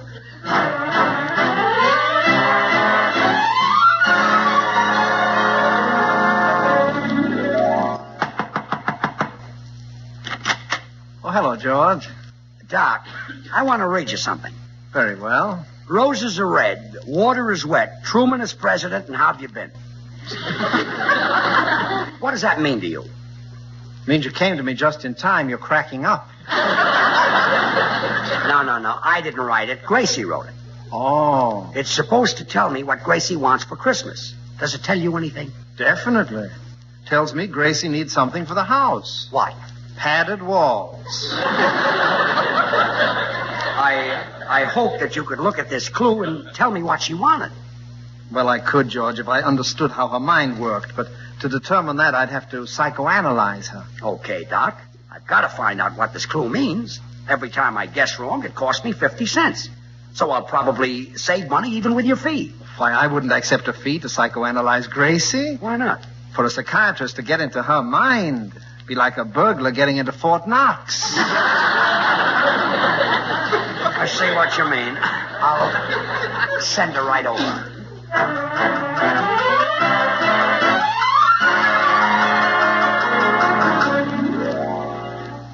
Now then, Mrs. Burns, Just lie down on this couch here and relax completely. Thank you, Doctor. First, just a few general questions. How old are you? I'd rather not say. Mrs. Burns, I'm a doctor. You can tell me anything. Now, how old are you? 19. 19? You said I could tell you anything. I mean, if you tell me your age, I won't let it go any further. Oh, Now, how old are you? 19. Still 19. I'm not letting it go any further either. Mrs. Burns, how long have you been married? 15 years. Then if you're 19 years old, you were married when you were 4. Oh, Doctor, you've got me trapped. I see I'll have to tell the truth. Good. Now, how old are you? 20. Let's skip your age and go on to the next question. Do you have any disturbing dreams, especially dreams that recur again and again? Oh, yes. Every night for a long time, I dreamed that the Iceman came and put 2 50-pound cakes of ice in the middle of my back. Very interesting. I must attempt a solution. Oh, I solved it. How? Well, I made George sleep with his socks on.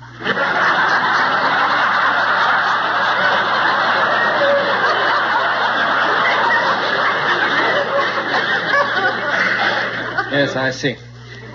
Well, now, Mrs. Burns, I'd like to give you a simple little test which will enable me to analyze your thought process. Mm-hmm. Now, this is called a word association test. Oh, and how does it work? I will say a word, and that word will suggest something to you. Whatever it is, you say it. I say whatever I think of. Right. Left.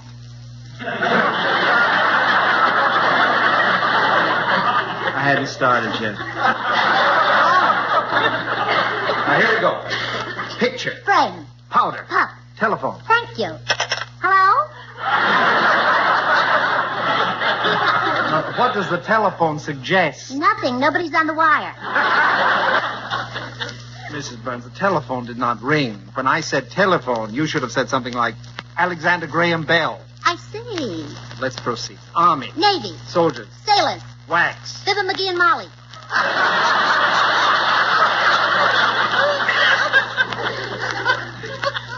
Wax made you think of Fibber McGee and Molly. They sell it.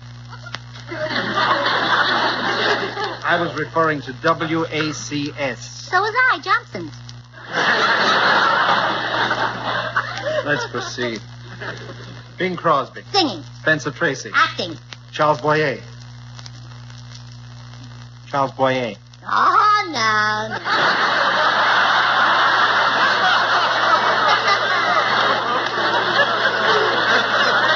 You don't trick me into that one.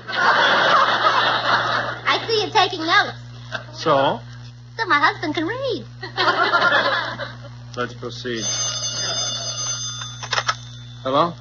Oh, yes, Grace is right here. Telephone. Alexander Graham Bell.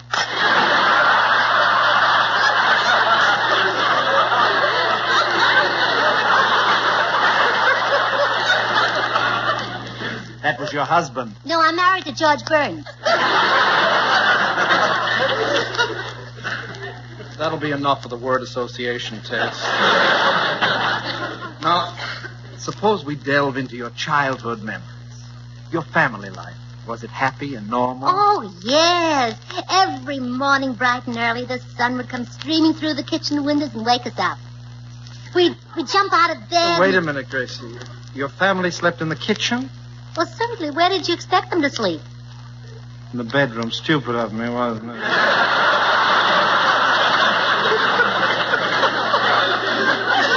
We couldn't sleep in the bedroom. That's where we did our cooking. You cooked in the bedroom. Why? Because it was upstairs. Why did you cook upstairs? To keep the smell of food away from the kitchen where we slept. That'll be enough of your normal childhood memory. Now let us try the mental coordination test. See if you can place these square pegs and round pegs in their proper holes.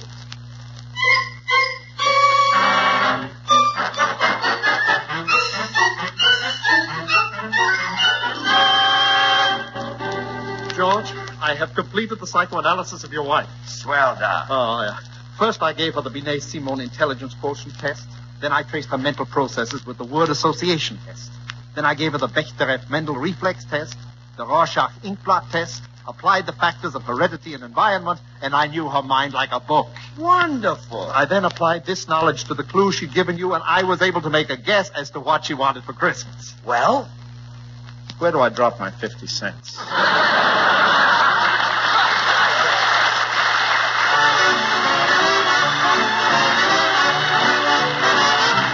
Here's Meredith Wilson and the orchestra and the great old tune, True.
Gracie, I'll never find out the present you want from these clues.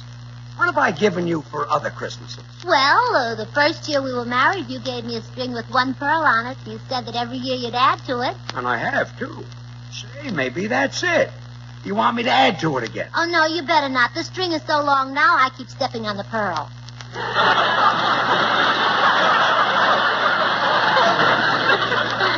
Well, that was no help. Now, I better give you another clue. Yes, a clue and some aspirin. Yes, I won't be a minute, dear. Okay, dear. Please, come in. Hi, George. Say, did you get Gracie's present? No, Bill, I can't find out what she wants. If you were Gracie, what would you like for Christmas? Oh, not a thing, George. Gee, I'd feel that I'd received life's supreme gift when I got wonderful, handsome, talented, generous you. Bill, you haven't said anything that nice to me for a long time. No, not since last Christmas. Oh, I get it, Bill. You don't have to hint to me. Don't we always exchange presents? Well, I always exchange yours. You don't like the cigars I've been sending you? Is that what they were? Yes. That's what they were. Every Christmas, I give you and Meredith each a box of those cigars. They're 2 for $1. Oh, they're robbing you, George. You shouldn't pay more than 10 cents a box. We'll try it again next week. George, here comes that big oil millionaire from Texas. Oh, yeah, Mr. Judson. Yeah. Come in. Howdy, Burns. Oh, hello, Mr. Judson. You know Bill Goodwin. Oh, sure. You bet I do. Say, Bill, I heard you talk about that Maxwell House coffee, so I got me some. Really? Well, isn't it wonderfully satisfying? Yes, sirree, rich and mellow. Oh, good to the last drop. The most delicious coffee I ever tasted. You bet. What part of Texas they grow it in? Mr. Judson, the superb coffees that go into Maxwell House are grown down near the equator. Oh, southern Texas, huh? Got down around Galveston. Mr. Judson. Well, now, it's the best darn coffee in the whole world, and that cup I had this morning sure was worth the $1,000 I gave for it. Wait a minute, you gave $1,000 for it? Why, Mr. Judson, Maxwell House costs but a fraction of a penny more per cup than the cheapest coffee you can buy. Oh, I know that, but I had to leave the girl a tip. Kid's got to make a living. Say, Bill, tell me some more about that fine Galveston coffee. Is it popular? Well, I'll tell you, Mr. Judson, with more than 1,000 brands to choose from, more people buy and enjoy Maxwell House than any other brand of coffee in the world. But it's not grown in Galveston. It ain't? No, sir. It comes from places like Colombia, Brazil, Guatemala, Mexico, Salvador, Venezuela. Oh, the suburbs of Galveston. You might as well give up, Bill. To this guy, anything that's the best comes from Texas. The best coffee, the best-looking men, the best actors, the best lovers. Really? Well, in that case, I reckon I'll be moseying. So long, partner. So long, Tex. Mr. Judson, maybe you can help me. I can't find out what my wife wants for Christmas. Well, now, I'm having the same trouble. I know my wife wants a string of beads, but I don't know what kind. Well, what are you going to do? Well, I'm going to get a 4-string. Rubies, emeralds, sapphires, and diamonds, and she can throw away the 3 she don't want. Well, you can afford that. You've got $26 million. No, that's $27 million. Yep. You see, we had a little hard luck down home. Grandpa was out in the yard rocking in his rocking chair. He reared back a mite too far. The rocker dug in the ground, and up come another darned oil well.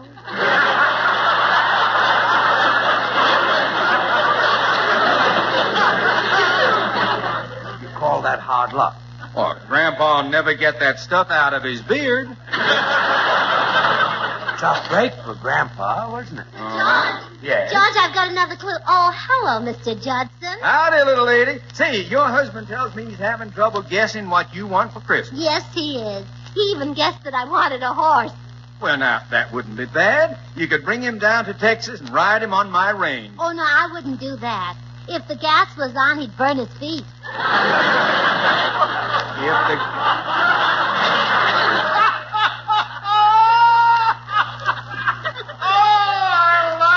Sense of humor, ma'am.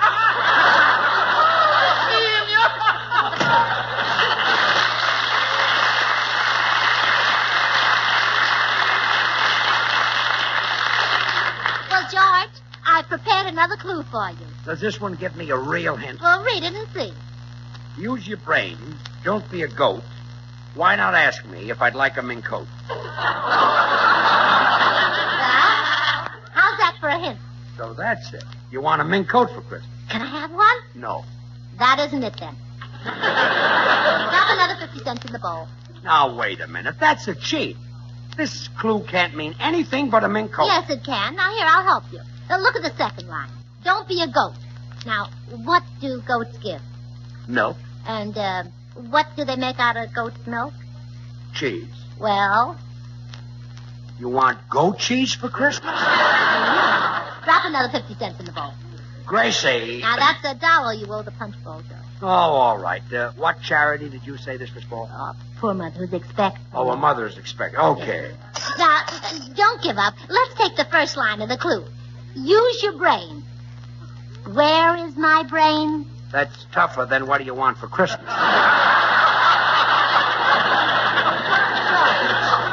I'm trying to help you. Where is my brain? In your head. And what do I wear on my head? A hat. Oh, that's it. Of course you want a hat. Drop another 50 cents in the bowl. Thank you. Now, let's take the third line of the clue. Wait a minute. You going to help me again? Yes.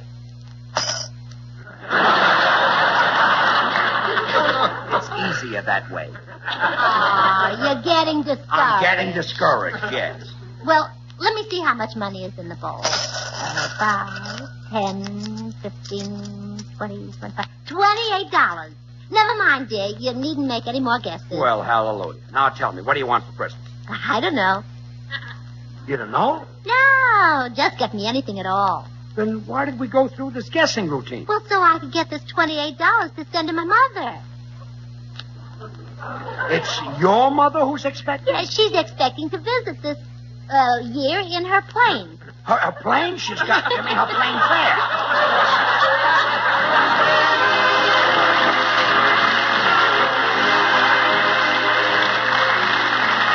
George and Gracie will return in just a moment. Join us again Thursday when we'll all be back. George Burns, Gracie Allen, Bill Goodwin, Meredith Wilson, and the Maxwell House Orchestra, and yours truly, Toby Reed. And now, here are our stars. Well, Gracie, how would you like a silver comb and brush set for Christmas? Drop 50 cents in the bowl. You're going back to that again? Well, yes, I called Mama, and she wants to bring my brother Willie along, too. Good night.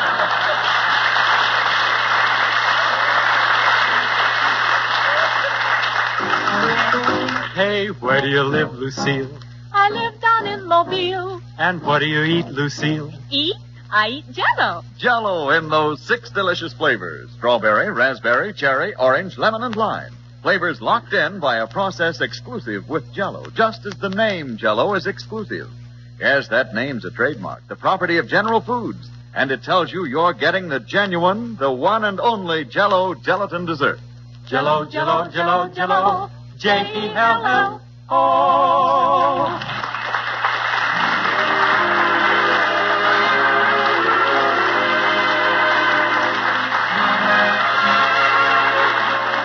Until next Thursday, good night and good luck from the makers of Maxwell House, America's #1 preferred brand of coffee.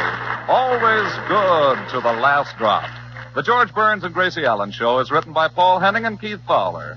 And now stay tuned in for Noah Webster Says, which follows immediately over most of these stations. Yeah, she fluffed that last line, Gracie did. December 18th, 19...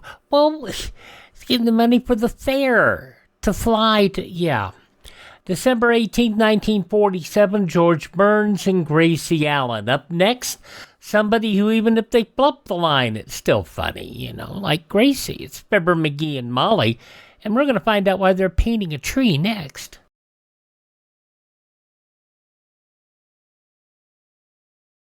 Americans have always been noted for their know-how. And you young men in search of a career, you can put this practical talent to excellent use in one of our nation's many engineering schools. At the present time, we need engineers. We need them to maintain our scientific and engineering superiority. So look to your future, to America's future.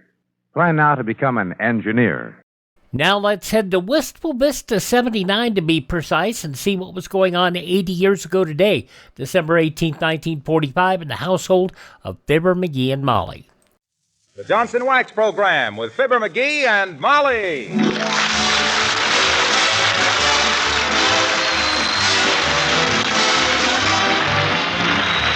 The makers of Johnson's Wax products for home and industry present Fibber McGee and Molly, written by Don Quinn and Phil Leslie, with music by the King's Men and Billy Mills Orchestra.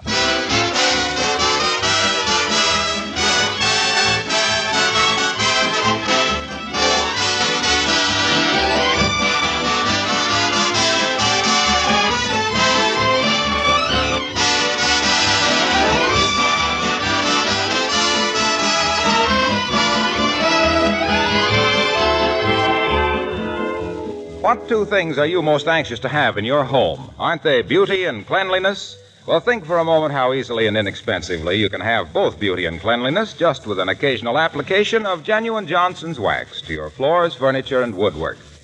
A rich, mellow, polished wax surface is a thing of beauty in itself. The wax brings out the grain and beauty of the wood. It adds a soft luster to leather, linoleum, and metal surfaces. And, of course, this tough wax film protects these surfaces against wear, dirt, and moisture. Dust and dirt do not adhere readily to a wax-polished surface. So cleaning is not only easier, but a waxed home is actually cleaner and more sanitary. Johnson's Wax is of the very finest quality and long-wearing.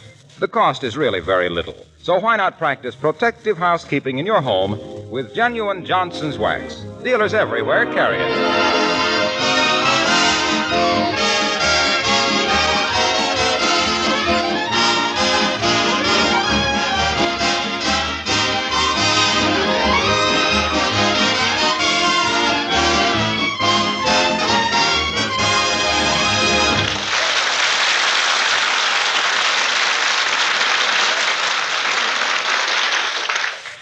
There are certain people who simply won't admit that nature does anything right.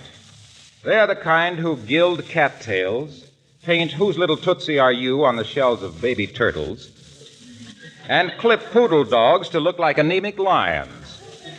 Here's one of those people now, as we meet Fibber McGee and Molly.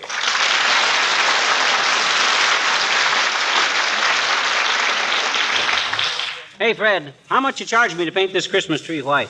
Why do you want it white, McGee? What do you mean, why do I want it white? You got 100 trees in this lot you've painted white. Yeah, and I think they're horrible. But some people like them that way. Never mind the artistic comment, Fred. How much? $10. $10? To spray a little white paint on this half-pint tree? Who do you think you are, Rembrandt? Looky here. Maybe you didn't understand, Fritz. I want this tree painted white, not gold-plated. $10. You're a pirate, and I'll bet you've made $200 already today. You're a cheapskate, and I've made $340. You're a robber, and you want to sell a half interest in this joint? You're a stoop, and I wouldn't sell my own mother a half interest. You're a low-down, no good.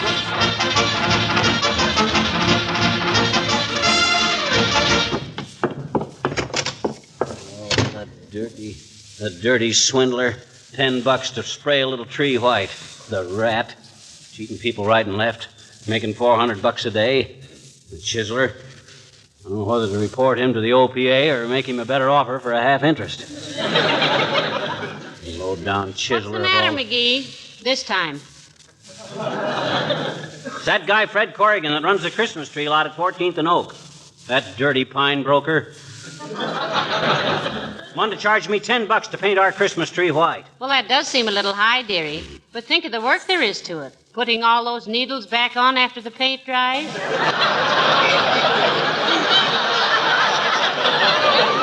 They don't take the needles off. They just spray the trees. Whoosh, whoosh, whoosh. That's all there is to it. Well, if wishing will make it so, why don't you do it yourself? If it's a $10 job, I can't afford to pay myself that much. Besides, I haven't got a paint spray, so... Hey, haven't we got a paint spray attachment on the vacuum cleaner? Oh, dear. Oh, my gosh, I can have that tree painted white before you can say, don't it look awful? Now, McGee, please, I realize we need the house painted, but not on the inside. Let's leave the tree green. Oh, you'll love a white one, Snooky. It's the modern thing. Nobody uses green trees anymore. They're outmoded. You don't say.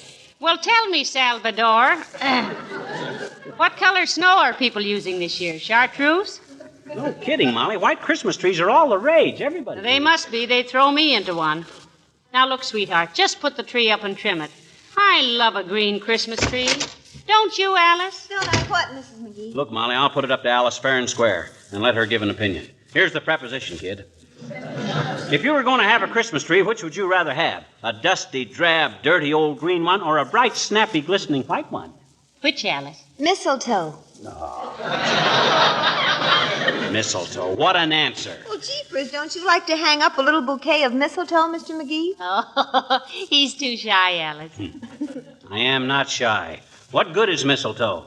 Catch somebody under it, and it's either somebody you can kiss anyway, like your wife, or you get a slap in the chops before you can point up to it. Mistletoe, bah. That's just poison ivy with berries. Well, we'll put some up, Alice, and you'll see who manages to spend most of his time loitering around beneath it. Yeah. But honestly now, dear, do you like a white Christmas tree? Well, I like 'em all, Mrs. McGee. I don't care if they're purple. Gertrude always has a white one, though, and she likes 'em. Who's Gertrude? We know her. Oh, she's the boy who always rides past here in the cream-colored Cadillac and honks his horn's sister.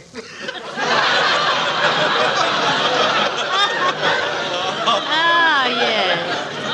I see. Well, himself here used to go with a man who owned a Stutz Bearcat's knees. Yeah,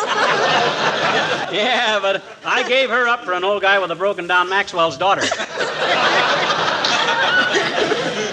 But honestly now, Alice, don't you really prefer a white Christmas tree? Well, I got awfully tired of them, Mr. McGee. When I was a little girl, my father gave us kids some little tiny paintbrushes and told us to paint a Christmas tree white. Heavenly days. Wow. It must have taken you children a long time to paint a tree with little brushes. How long did it take you, Alice? Oh, we never did get it finished. But it kept us off the streets till we were 18 years old. Well, I gotta wrap some presents. See you later.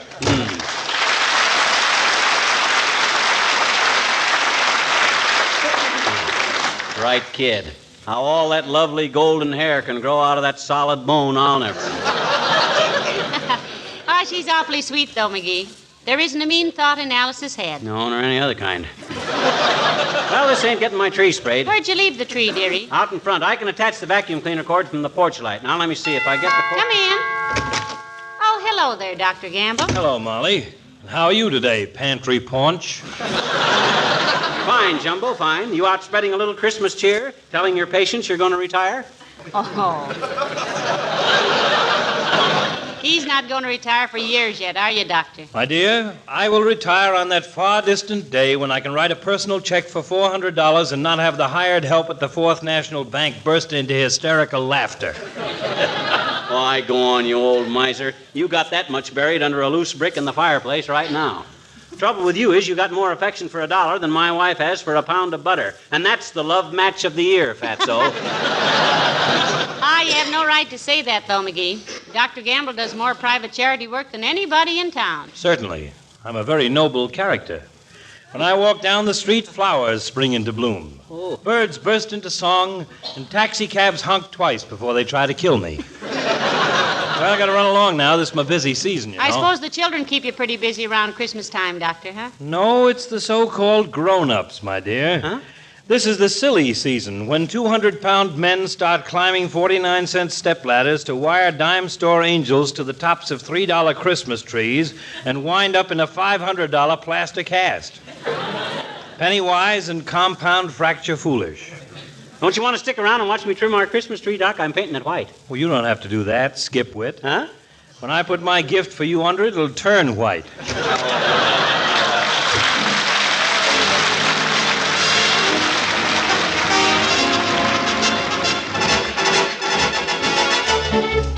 Billy Mills and the orchestra and the Parade of the Wooden Soldiers.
That doggone thing, there it goes again. Clogs up like a sentimental woman at a sad movie. What seems to be the matter, dearie? This paint spray goes along all right for a minute, then it chokes up. And when it comes loose again, it throws a blob of paint that'd knock IQ out of the balcony. Well, found it on the porch steps. Maybe that'll loosen it up. Okay, I will. There, now try it. Okay. A heavenly days, McGee. You almost hit me with that. I'm sorry, kiddo. I didn't know it was loaded. Well, here we go. There, now. Dad ratted had done it again. Clogged up. Well, hurry up and get the job finished, McGee. It's colder than a lineman's lunch out here. Well, you go on in the house if you want to. I can handle this all right. No, I've got to stay out here and tell people who you are. Huh? You get a little more of that white paint on you, and they'll think you're a badly constructed snowman. Okay. Ah, that does it. Now, I'll have this tree sprayed before you can Watch say... your aim, dearie. Huh? No, you better shut it off. Here comes Mrs. Carstairs. No. Hello there, Mrs. Carstairs. Won't you come in the house and have a slug of tea? No, thank you, my dear. I'm just out walking my Pekingese and must hurry along. What Pekingese, Carsty? I don't see him. Oh, it was too cold for him to come along, Mr. McGee.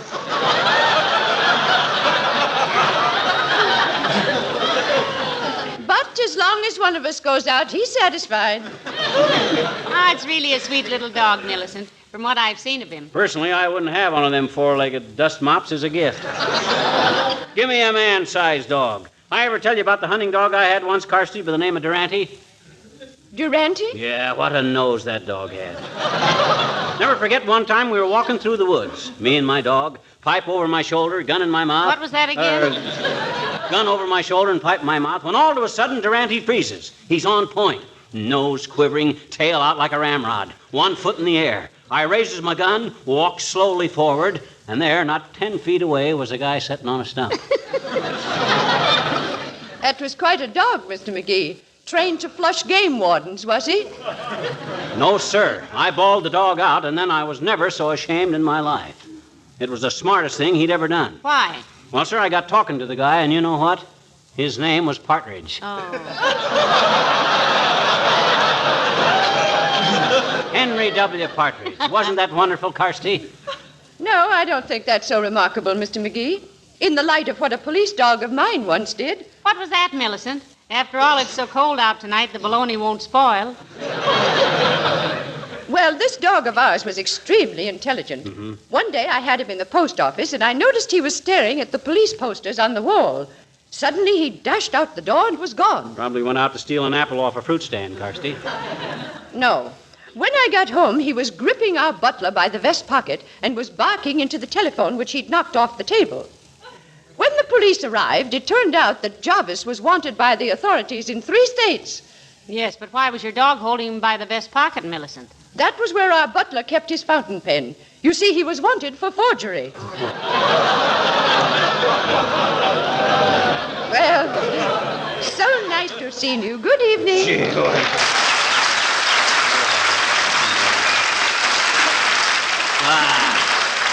Who does she think she's kidding? I don't believe a word of that stuff. I'll bet she made that whole thing up. Well, never mind her, dearie. Get busy with that paint before it freezes solid, will you? Oh, gee, it might at that. Well, back to work. There she blows. Yeah. Stopped up again, McGee? Yeah, the doggone thing. I only got about a third of this tree sprayed, too. Maybe if... Hey. What? How could Carstairs' dog be gripping the butler by the vest and barking into the phone at the same time?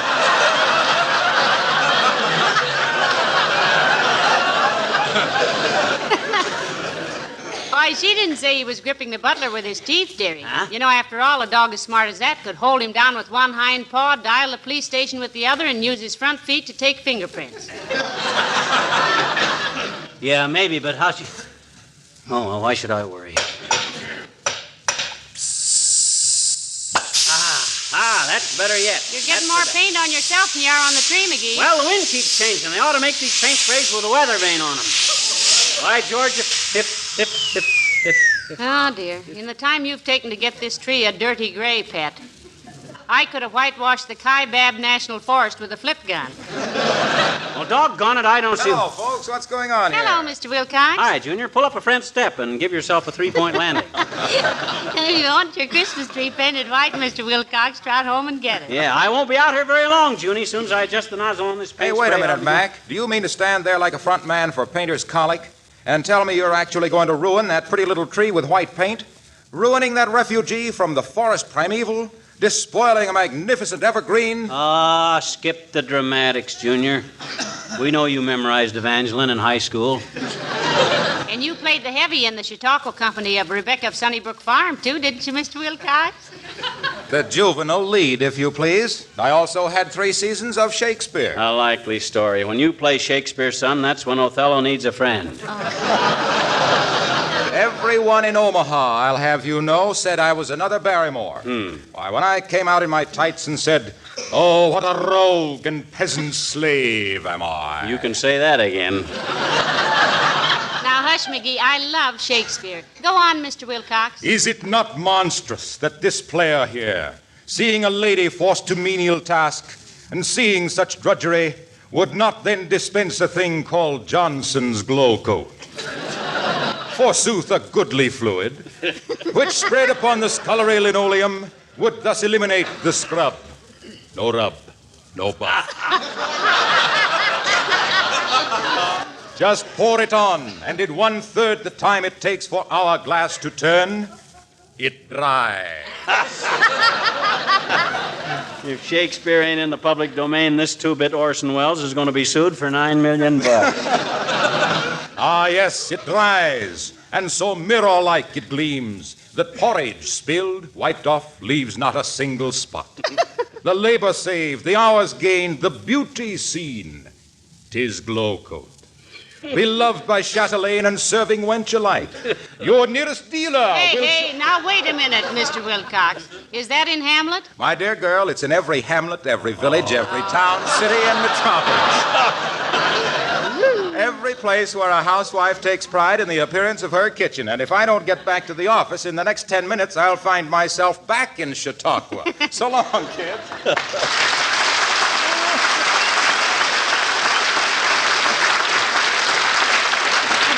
There goes the biggest ham I've seen since Blue Boy went to the state fair. He better be careful or he'll wind up on a platter with an apple in his mouth. Ah, but this ain't getting my tree sprayed. Well, hurry up. You almost got it done now. Yeah. Let's see. I get it all loosened up good. Ah, there she goes. Ah, this is the best it's been yet. Yeah. Look how white the tree is getting, Molly. There's one question I'd like to ask you, McGee. Are you sure Don't bother me now, kiddo. I'm doing too good. Hot dog. Ain't that getting beautiful? I finally got this spray gun working perfect. I know, but look, McGee, I've been wanting to ask you if... Later, Tootsie, later. I'm just about finished now. Just up there a little bit. Oh, gee, I'm through. All done. And believe me, that's the whitest white Christmas tree you'll ever see. Now, won't you admit this is a mighty pretty effect, baby? Yes, if you like that sort of thing. Mm-hmm. Well, I'll go and make some hot coffee, dearie. Okay. McGee, Huh? whose Christmas tree is this on the front porch? Oh, that's the one I bought this morning that I'm going to paint white. What? Oh, my gosh, what tree did I paint? The one that's been growing there in the yard all these years.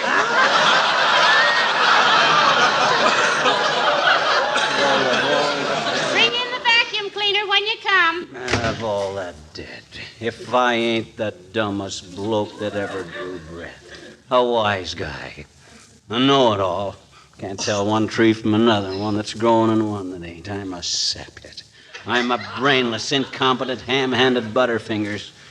If I wasn't so stupid, I'd never let me sit here and insult myself like this. Dad rat that dad. Hi, mister. What's the matter? I know that voice. Is that you, Teeny? Sure it is, I betcha. What you sitting there with your head in your hands for, mister? Got a headache? Want me to get you an aspirin, Want me to, No, thanks, sis. Medicine won't touch the kind of headache I got. I just busted my ego in 4 places. Gee, I'm sorry, mister. Yeah. Oh, boy. Who did that? Huh? Who did what? Who painted that tree white? Gee, is that ever beautiful? Yeah, but that ain't the one And it's growing right there in your yard. Yeah, you see, I got a little confused and I Oh, thought... Mr. McGee, you're wonderful. Huh? I am? You're the nicest man in town, I bet you. You put your Christmas tree right out in the front yard where everybody can share it with you, didn't you? Well, I didn't exactly... Gee, all the kids in the neighborhood are going to love you for this, mister. Why, I can hardly wait till you get it all lighted up. You can't, eh? I says you can't, eh? Can't what? You can't wait till I get it all lighted up. Gee, neither can I.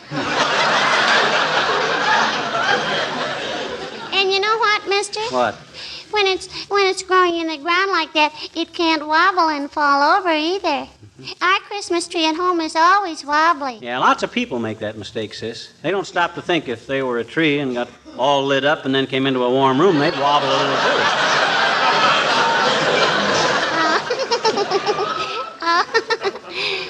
Skip it. So you think it looks all right out here in the front yard, huh? Oh, boy. I'll say. Now all the little children that haven't got Christmas trees can come and see yours, can't they? Yeah, I kind of planned to get a lot of little bags of candy and stuff and let the kids help themselves Christmas Eve, sis. I just planned that. Think they'd like that? Gee, will they ever? And us kids will sing. Sing what? You know, the song we sing for you every Christmas time. 'Twas the night before Christmas, the one we just recorded. Oh. Would you like to hear it now, mister? Would you? Yes. Yes, I believe I would, sis. Okay. Hey, Kenny, Johnny, Buddy, Randy, come here. He wants to hear it, all right.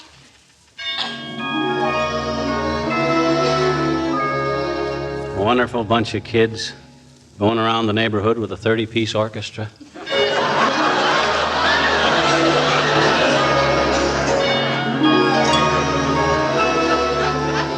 Twas the night before Christmas, and all through the house not a creature was stirring, not even a mouse. The stockings were hung by the chimney with care, in hope that St. Nicholas soon would be there. The children were nestled all warm in their wee little beds, while visions of sugar plums danced in their wee little heads. Mama in her kerchief and I in my cap had just settled down for a long winter's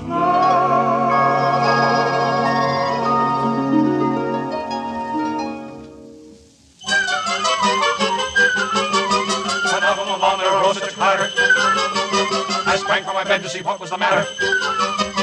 Away to the window I flew like a flash, tore open the shutters, threw open the sash. Then, what to my wondering eye should appear but a miniature sleigh and a tiny reindeer, with a little old driver so lively and quick that I knew right away that it must be St. Nick. All bundled in fur from his head to his foot, old Santa was covered with ashes and soot. I drew in my head and was turning around when down the chimney he came with a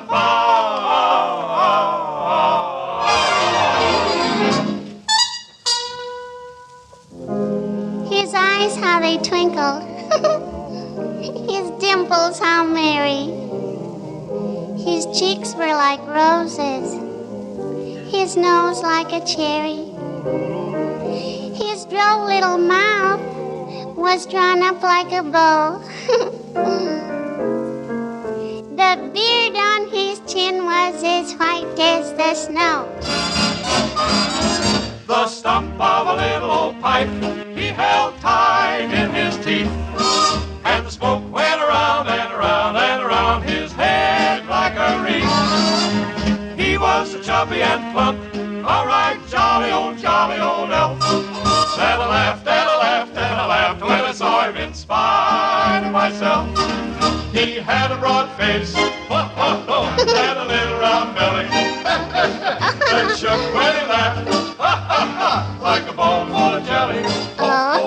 He gave me a wink of his eye and a twist of his head, a chuckle and a smile. I knew all the while I had nothing to dread. He spoke not a word, but went straight to his work and filled all the stockings. Oh, boy. Then turned with a jerk, then laying a finger aside of his nose, and giving a nod up the chimney he rolled. sprang to his sleigh, to his team, gave a whistle, and away they all flew like the down of a thistle. But I heard him exclaim as he drove out of sight, Merry Christmas to all, and to all, good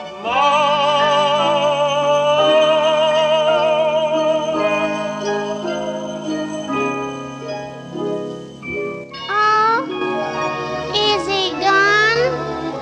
Is the night after Christmas, and all through the house not a creature is stirring, not even a mouse. The presents are scattered and broken, I fear, and St. Nicholas won't come again for a year. The children are nestled all warm in their wee little beds, while memories of sugar plums dance in their wee little heads. Mama in her kerchief and I in my cap are settled at last for a long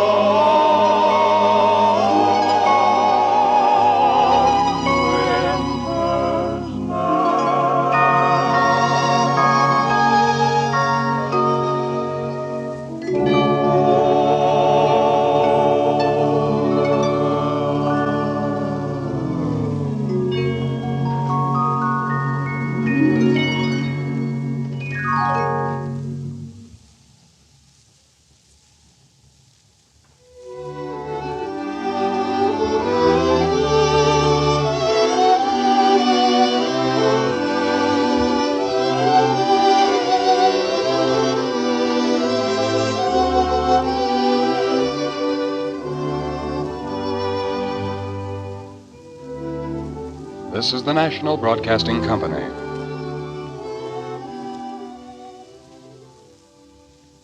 Years ago, December 18th, 1945, Fibber McGee and Molly on Classic Radio Theater with Wyatt Cox. Visit our webpage at classicradio.stream to support the podcast. Coming up next, Claudia.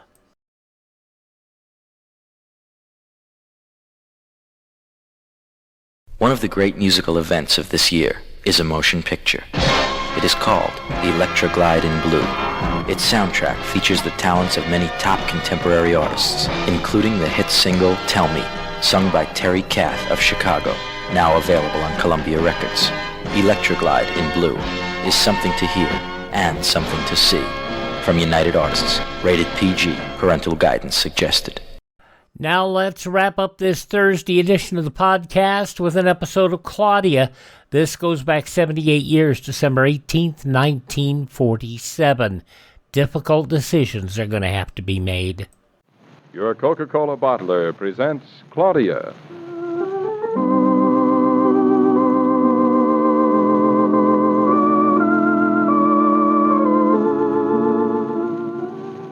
Claudia, based on the original stories by Rose Franken. Brought to you, transcribed, Monday through Friday, by your friendly neighbor who bottles Coca-Cola. Relax, and while you're listening, refresh yourself. Have a Coke.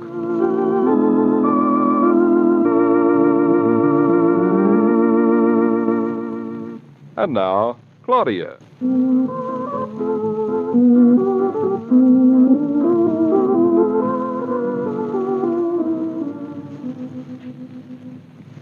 David. Good morning, darling. You been awake long? Good morning. Just a little while. Why didn't you wake me? You were asleep. I wasn't really. I was only half asleep. What was the other half of you doing? Thinking.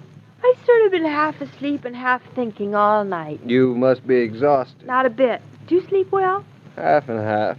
I bet you were thinking the same sort of things I was. Could be. Think we'll like living in Chicago? I don't see why not. I think I'd like living any place with you.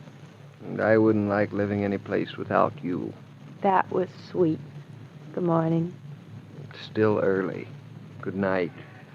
Do you think we'll have a hard time finding an apartment in Chicago? Oh, Was that a yes groan or a no groan? it was a how would I know groan, and I want to go to sleep groan. You don't want to go to sleep. You went all night to go to sleep. I feel like talking. You always feel like talking. Well, now we've got something to really talk about.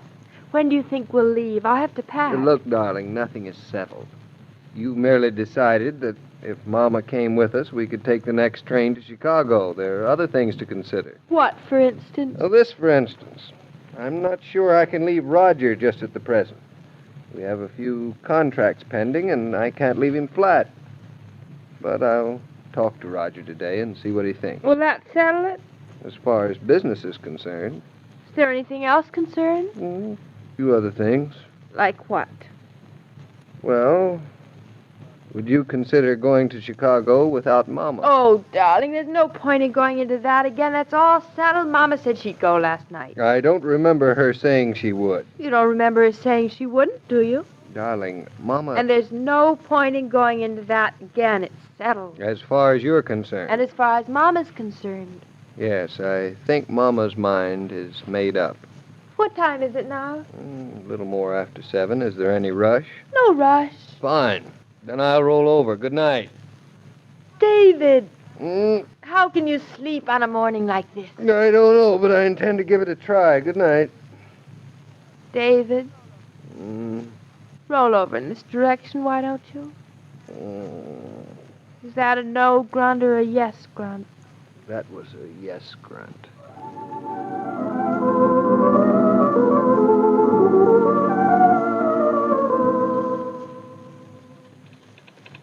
Good morning, David. Oh, good morning, Roger. Mind if I come in? Not at all. Come ahead. My, you're looking chipper today, David. Oh, feeling pretty chipper, thanks. Oh, I had a bad night. Bad night. Simply can't eat lobster anymore. Looks like I can eat less and less every day. Lobster's a hard dish for a lot of people, Roger. Usually I blame it on my stomach, but today I blame it on my mind. Something on it, Roger? David, I may as well come to the point. Things aren't looking too good. They're not, eh? No, those contracts I've been bidding for, I don't think they're going to come our way. Have we been underbid by much? Enough. That if we matched the price or did it for less, there wouldn't be anything in it for us. Oh, I see. It looks bad, David. We need the new business. But we can't afford to do it at those prices. I can't understand it. I thought I figured out those costs to a dime. I don't see how anyone could afford to do it for less than our price. I really don't. Well, there's probably some politics involved, and I won't play. It looks like the firm of Killian is going to have some tough going. If it's going to remain a firm. What do you mean, Roger? If it's going to remain a firm.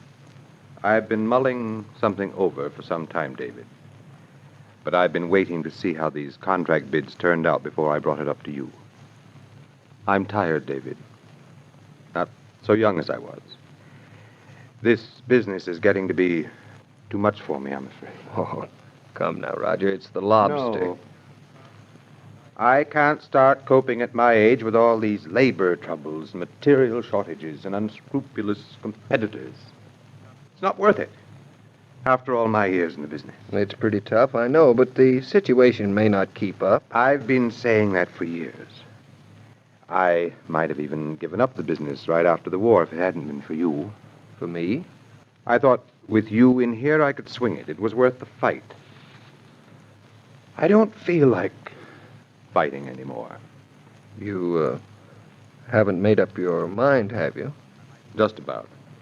I might even leave New York and go and live in California. There's nothing to keep me in town.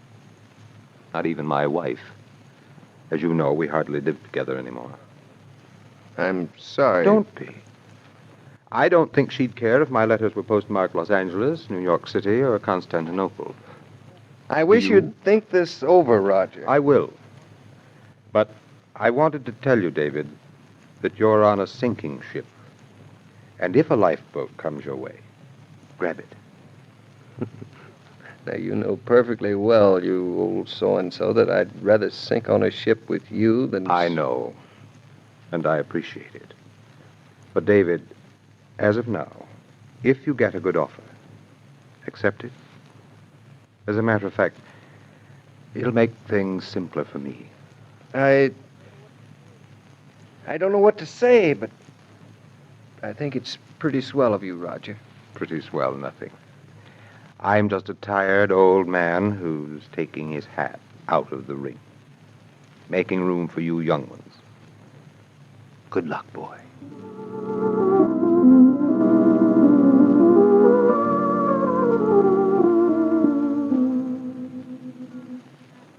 Do you think Mama's back from Long Island yet with Aunt Louisa? My crystal ball is on the bum. Why don't you call her up and see? It's only 9:30. She promised she'd call me as soon as she got back. Then she isn't back.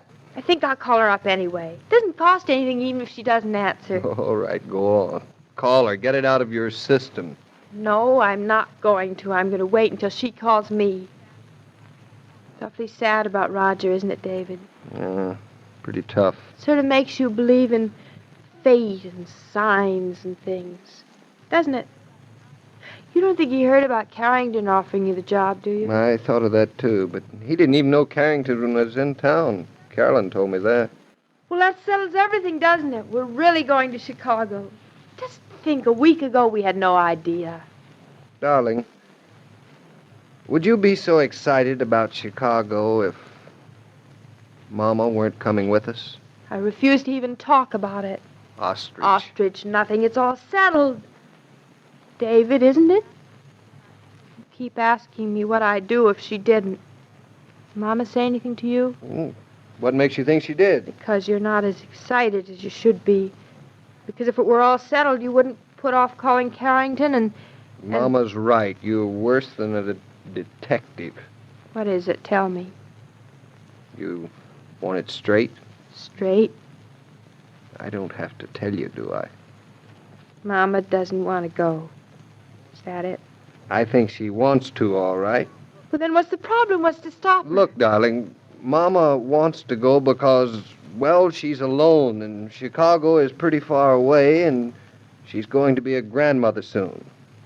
But she doesn't think that's enough reason. Well, then what better reasons are there? Well, she's lived in New York a pretty long time now. This is where all of her friends are, where her life is. Those aren't reasons. Those are excuses. David, you told me you'd tell it to me straight. She doesn't think she should go. She thinks you're a big girl, and that she's big enough that you two can live in different cities and still be happy. But why should we if we don't have to? Why make ourselves miserable if it isn't necessary? Would you be miserable, darling? Well, Don't be afraid to tell me. Tell me straight. I wouldn't be as happy as if... No, David. I wouldn't be miserable any place with you. But I don't see why I can't have Mama, too. You can't always have everything, darling. If you take something with one hand, you may have to let go of something with the other. Why, if you don't have to? That's what I don't understand. There really isn't any answer to that. Not one that I can give. David, I'm not being a mama baby now, but I don't see why things can't be simple. Why we can't do things the way it'll make everyone happy. Mama thinks this is the way everyone will be the happiest in the long run. You mean she sees this as a sort of training for the day when she... Maybe. Well, I don't want to be trained for it, thank you. It's just as hard for Mama, darling, as it is for you. I think she's being very brave and very wonderful. Well, I don't intend to be. I'll save my braveness and wonderfulness for when I need them. I'm not going to waste them for when I don't have to. What do you want to do, then? If Mama won't come with us? Not go to Chicago? It won't happen that way. It can't. You've got to go. You hardly have a job with Roger anymore, and this is a wonderful opportunity for you. You can't afford to pass it up. But, Claudia, listen to me. Mama will not come with us. She told me last night. Last night? I won't believe it till she tells me herself. What would she do here all alone? What would I do? No, I won't believe she isn't coming until she tells me so. Speaking of the devil. I've got it. I'll ask her point blank. Hello? Oh, Mama, we were just starting to wonder if we should wonder what happened to you. Darling. Mama, you've got to answer me this question. Darling, wait until tomorrow. Wait until she gets back. No, I want to know now. Mama, are you coming with us? Your mind's made up. Oh, no, I'm all right. Have a good time, Mama. Call me when you get back tomorrow. Goodbye. That was sticking your chin out, darling. You were right. She said she won't come with us. She said... I don't understand, David. I don't understand at all. You will understand someday, darling. And when that day comes, you'll thank Mama. Never. Oh, David, doesn't she know how lonesome I'll be? Of course. Of course she Can't. knows. She can't or she'd come. Darling, how would you like to go to bed? I don't even know if I want to go to Chicago anymore. Life certainly makes people complicated.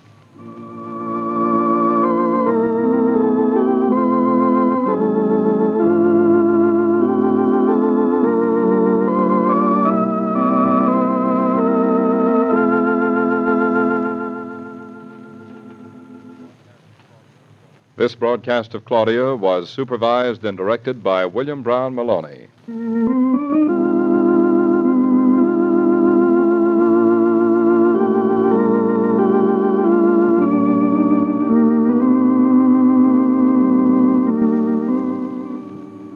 Do members of your family hesitate to bring home unexpected guests? Or do they feel that hospitality will be waiting whenever they open the door? One thing's certain. If you have plenty of Coca-Cola in the refrigerator, the hospitality is there, all right. That friendly phrase, have a Coke, makes everyone feel at home. Have you checked your supply lately?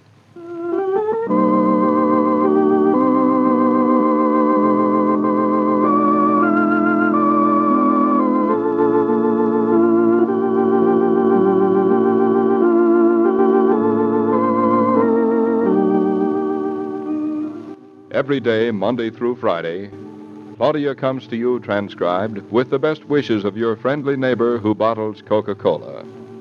So listen again tomorrow at the same time. And now this is Joe King saying au revoir.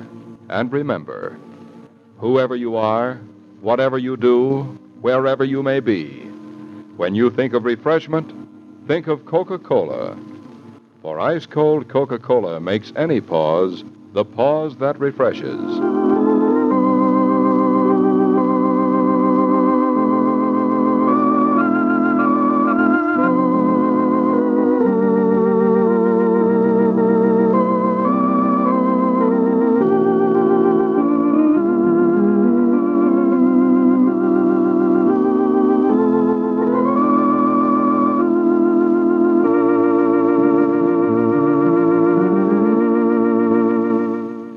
Well, that certainly did put a dour turn on the whole situation.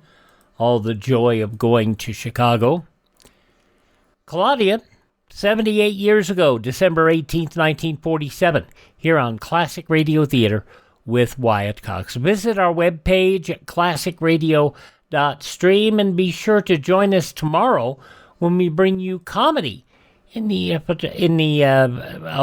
Aldrich Family, the Phil Harris-Alice Faye Show with Santa Claus, the Lux Radio Theater, Tyrone Power and David Niven in The Bishop's Wife, and Claudia. Join us tomorrow for our Friday edition of Classic Radio Theater. I'm Wyatt Cox.